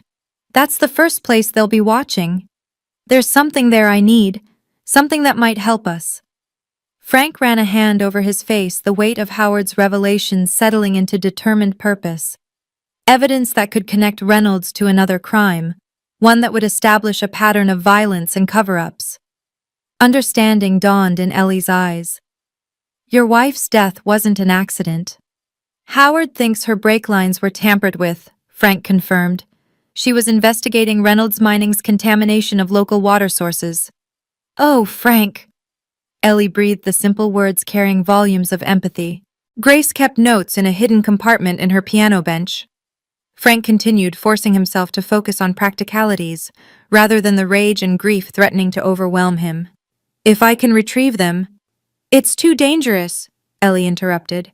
They'll be watching the ranch. Which is why they won't expect me to return so soon, Frank countered. I can approach through the back pasture under cover of darkness, in and out before they realize I've been there. Ellie shook her head. And leave us here alone. What if they find the cabin while you're gone? Frank glanced at the rifle propped by the door. You know how to shoot. My father taught me, Ellie admitted. But Frank, against law enforcement. It won't come to that, he assured her. This location isn't on any maps. Howard's the only other person who knows about it, and he won't talk. Their discussion was interrupted by Emma, who appeared silently at Frank's elbow offering a folded paper. He accepted it with grave courtesy, opening it to find a childish drawing of what was unmistakably Grace's piano, rendered in careful detail, down to the carved legs and sheet music stand. Frank looked from the drawing to Emma's solemn face, realization dawning slowly. "You knew," he said softly. "You saw the hidden compartment when you were exploring the house." Emma nodded, then mimed opening something with deliberate pantomime. "You opened it?" Frank asked, astonishment coloring his voice. Another nod followed by a gesture toward the ceiling. "Upstairs," Frank interpreted. "You found something in the compartment and took it upstairs." Emma's vigorous nod confirmed his understanding. She took his hand, tugging him toward the door with uncharacteristic insistence. "She wants us to go back to the ranch," Ellie realized, watching the exchange with growing hope. "Emma, sweetheart, what did you find?" But Emma only continued pulling Frank's hand, her expression resolute. "A book," Frank guessed. "Papers." Emma formed a square with her small hands approximately the size of a manila envelope. "An envelope or folder." Frank confirmed the pieces clicking into place. "Emma, this is very important. Did you hide this somewhere in the guest room?" The child nodded, relief evident in her eyes at being understood. "Under the mattress," Ellie suggested, familiar with Emma's preferred hiding spots. Emma shook her head, pointing instead to the floor. "Under the floorboards?" Frank asked, remembering the loose plank near the window that he'd been meaning to fix for years. Emma's emphatic nod settled the matter. Frank crouched to her eye level. "Emma, you may have just saved us all. Thank you for showing me your drawing." The ghost of a smile touched the child's lips before she retreated to the safety of Ellie's side. "This changes things," Frank told Ellie, new determination hardening his features. "We still need to move soon, but now our destination is clear, the ranch." "That's where they'll be looking for us," Ellie protested. "Exactly," Frank agreed grimly, "which makes it the perfect place to make our stand." Twilight settled over the mountains like a held breath, neither day nor night, but the tension between them. Frank drove the truck slowly along the narrow Forest Service road, headlights extinguished to avoid detection, navigating by memory, and the fading light filtering through pine branches. In the back seat, Jack and Emma slept fitfully, exhausted by the day's emotions. Ellie sat rigid beside Frank, one hand resting protectively on the children's blanket-covered forms. "Almost there," Frank murmured, more to break the silence than to impart information. "There's a back way into the ranch through the east pasture. We'll approach on foot from there." Ellie nodded, tension evident in every line of her body. "And if they're waiting, then we have a choice," Frank replied honestly. "Turn ourselves in and fight through legal channels with whatever evidence Emma found, or, Ellie prompted when he didn't continue. Frank's hands tightened on the steering wheel. "Or we keep running. Canada's less than 100 miles north. I know mountain passes that Border Patrol never checks." The weight of this alternative hung between them, abandoning everything, becoming fugitives, not just from James Reynolds, but from the law itself. "I won't ask you to give up your home," Ellie said finally. "Not for us." Frank glanced at her, moonlight silvering his profile. "Home stopped being about a place a long time ago, Ellie. These past few days with you and the children at the ranch, that's the first time it's felt like home since Grace died." The simple truth, delivered without drama or expectation, silenced Ellie more effectively than any elaborate declaration could have. They reached the edge of Frank's property as night fully claimed the mountains. Frank parked the truck in a stand of pines, concealing it from casual observation. "We walk from here," he instructed, helping Ellie wake the children. "Stay close, step where I step, and if I signal to stop, freeze immediately. Understood?" Jack nodded eagerly, treating the infiltration as an adventure. Emma's solemn eyes showed fuller comprehension of the danger, but she too nodded her agreement. Ruby, secured in her carrying box, received strict instructions to maintain silence. Instructions the hen seemed to understand with uncanny intelligence. They moved through the darkness like shadows. Frank in the lead, Ellie bringing up the rear, the children between them. The quarter-mile to the ranch house stretched into an eternity of careful steps, frozen pauses, and bated breath. Twice they stopped as vehicles passed on the distant main road, headlights sweeping harmlessly past their position in the trees. The ranch house finally came into view, dark except for the porch light Frank always left burning.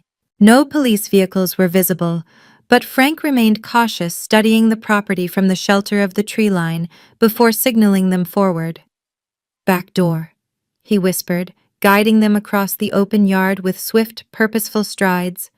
Inside the house felt different, violated somehow, as if the earlier search had disturbed more than physical objects. Frank moved immediately to check that they were truly alone, confirming each room was clear before returning to the kitchen where Ellie waited with the children. "No one's here now," he reported. "But they've been through the place thoroughly. We don't have much time." "The guest room," Ellie reminded him, already moving toward the stairs. They ascended silently, hyper-aware of creaking floorboards and the vulnerability of their position. In the guest room, Frank knelt beside the window, fingers finding the edge of the loose floorboard he'd mentally marked for repair countless times. It lifted easily, revealing a small cavity beneath. Frank reached in hope and dread battling in his chest, and withdrew a manila envelope sealed with Grace's distinctive wax stamp, a G surrounded by stars. "She always sealed important documents this way," he explained to Ellie, voice thick with memory. "Said it was her journalist's signature." With reverent care, he broke the seal and emptied the envelope's contents onto the bed. Photographs spilled out. Aerial shots of mining operations, close-ups of discharge pipes emptying into streams, documents with Reynolds Mining Corporation letterhead. And most damning of all, a typed report in Grace's precise journalistic style, detailing water sample tests, contamination levels, and a systematic cover-up orchestrated by James Reynolds personally. "She had everything," Frank whispered, awe mingling with renewed grief. "Enough to destroy Reynolds Mining and send James to prison. And he killed her for it," Ellie concluded, the pieces fitting together with horrible clarity. Frank nodded, throat too tight for words.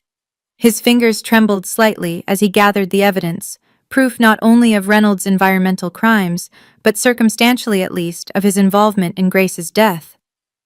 "We need to get this to Howard," he said finally. "Combined with the autopsy photos of Sarah, it establishes a pattern of criminal behavior and violence that no judge could ignore."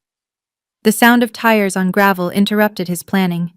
Headlights swept across the bedroom window as a vehicle turned into the driveway. "Police," Ellie whispered, gathering the children close. Frank peered cautiously through the curtains. Unmarked sedan. Could be state police, could be Reynolds. Ellie finished, fear evident in her voice. Frank's expression hardened. "Take the children to the cellar. There's a root vegetable storage room behind the main area. Small but secure. Go now while they're still outside." "What about you?" Ellie protested. "I'll bring the evidence and join you," Frank promised. "But first, I need to see who we're dealing with." Ellie hesitated only a moment before gathering Jack and Emma. "Be careful," she urged, then disappeared down the hallway toward the back stairs. Frank moved silently to the front window, positioning himself to observe without being seen. The car door opened, spilling light across the driveway. A tall figure emerged, expensive overcoat, confident posture, the bearing of a man accustomed to deference and control. Even without seeing his face clearly, Frank knew he was looking at James Reynolds. The knowledge settled into his bones with cold certainty. This was the man who had abused Sarah to death, who had terrorized Emma into silence, who had likely ordered the sabotage that killed Grace. And now he stood on Frank's property, confident in his power to take whatever, whoever, he wanted. Frank's military training asserted itself, pushing emotion aside in favor of tactical assessment.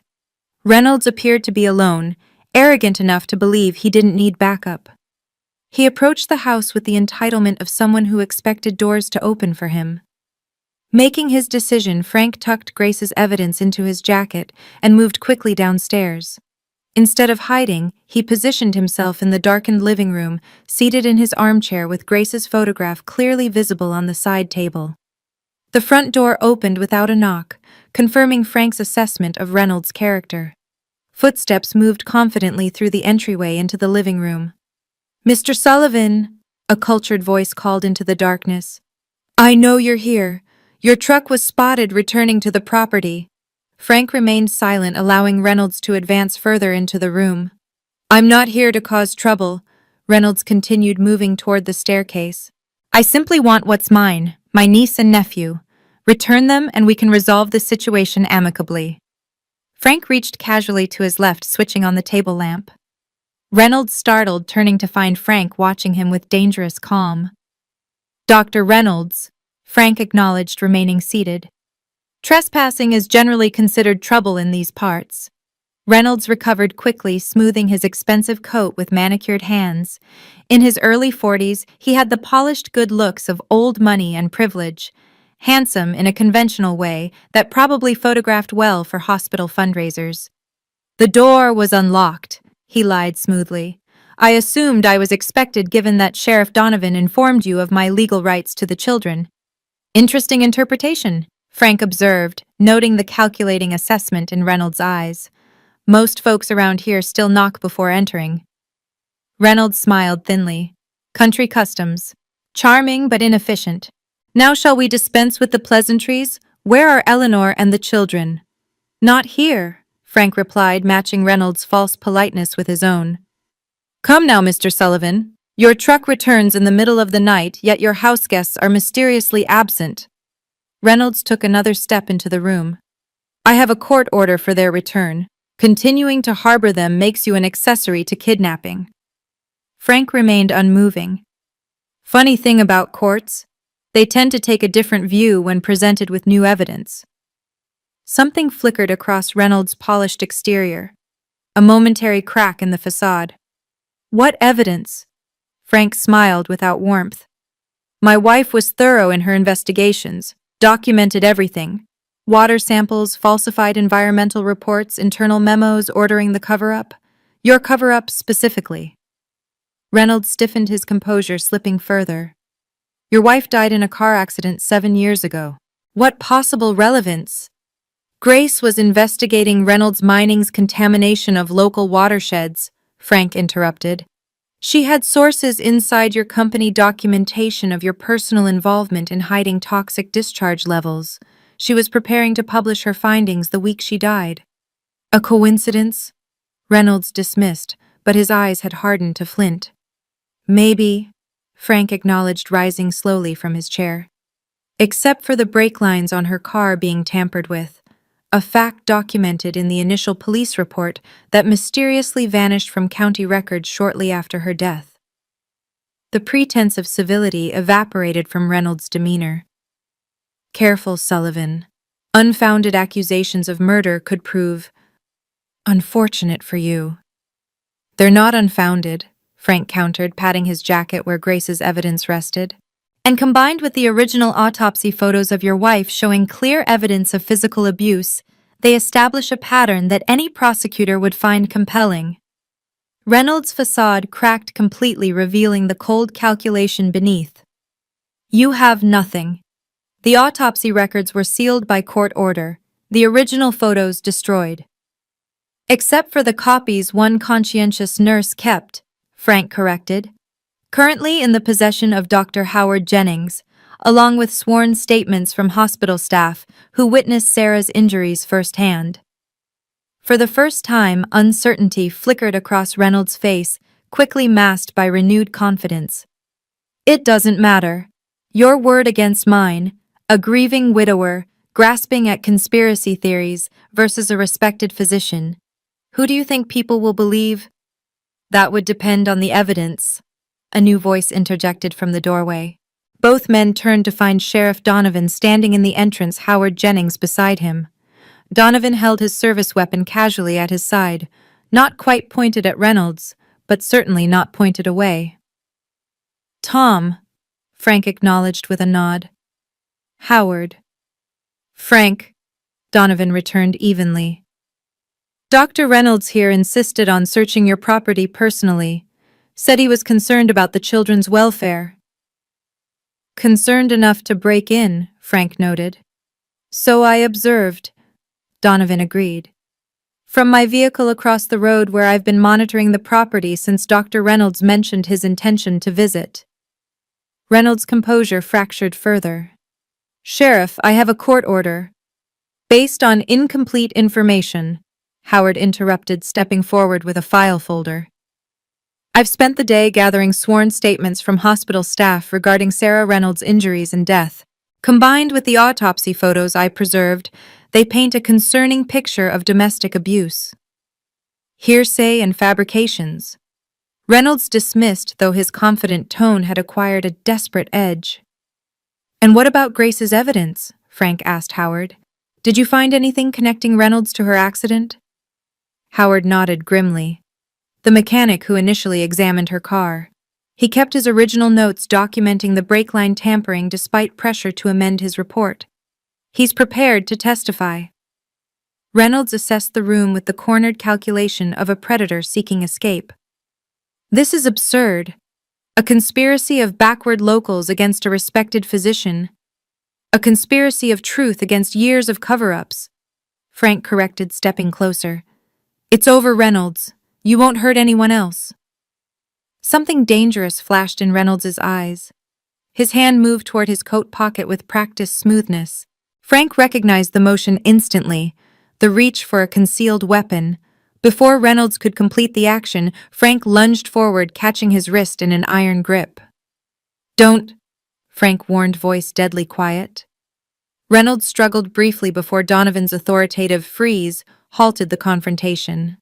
The sheriff approached cautiously, removing a small revolver from Reynolds' pocket. James Reynolds, you're under arrest for breaking and entering, carrying a concealed weapon without permit, and threatening behavior, Donovan recited. We'll sort out the more serious charges once I've reviewed all the evidence. As Donovan handcuffed a protesting Reynolds, Frank caught Howard's eye across the room. The doctor nodded slightly. Confirmation that their gamble had paid off, that justice long delayed might finally be served.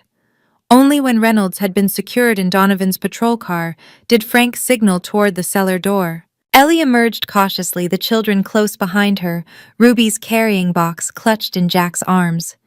Is it over? Ellie asked, hope and disbelief warring in her voice. Frank looked to Howard, who nodded confirmation. Reynolds is in custody. Between Grace's environmental evidence, the documentation of Sarah's abuse, and the statements from hospital staff, he'll remain there while a full investigation proceeds. What about the children? Ellie pressed her arm, tightening protectively around Emma's shoulders. I've spoken with a judge in Billings, Howard assured her. Given the circumstances and pending investigation, he's granted you temporary guardianship. A more permanent arrangement will be determined once all evidence has been reviewed. But given what we know now, they won't go back to him. Frank finished firmly, the statement a promise rather than a question. Ellie's composure finally cracked. Tears spilled down her cheeks as she gathered the children closer. Thank you, she whispered. Both of you. Emma, witnessing her aunt's emotion, did something that startled them all. She tugged free of Ellie's embrace and crossed to Frank, wrapping her small arms around his waist in a fierce hug. Frank froze momentarily, then gently returned the embrace, his large hand cradling the back of her head with infinite tenderness. You're welcome, little one, he murmured. You helped save us all with your keen eyes and brave heart. Emma looked up at him, and for the first time since he'd known her, she spoke. A single word, barely audible but unmistakable: home. The simple declaration resonated through the room like a bell, clear and true. Frank looked from Emma to Jack, who had released Ruby from her box, and was now watching the proceedings with hopeful anticipation, to Ellie, whose tears had given way to cautious joy. Yes, Frank agreed, his own voice rough with emotion. Home. Ruby strutted across the living room floor, surveying her domain with imperious satisfaction before settling beside the wood stove as if she'd never left. Her contented cluck seemed to punctuate Emma's declaration, final approval from the most discerning member of their unlikely family. Outside, dawn broke over the mountains, painting the snow-covered landscape in hues of rose and gold. The light filtered through windows Grace had once polished, illuminating a home that had stood empty in all the ways that mattered for 7 long years. Until now. Frank Sullivan stood in his living room, surrounded by the people fate had brought to his door on a snowy night. A woman with the courage to run, when running was the only answer, children whose resilience defied the darkness they'd endured, even a hen whose loyalty transcended species. And for the first time since Vietnam, since Grace, he felt the quiet certainty that he was exactly where he belonged, doing exactly what he was meant to do. Home, Emma had said. One simple word that contained worlds of meaning. Home if the chicken don't snore.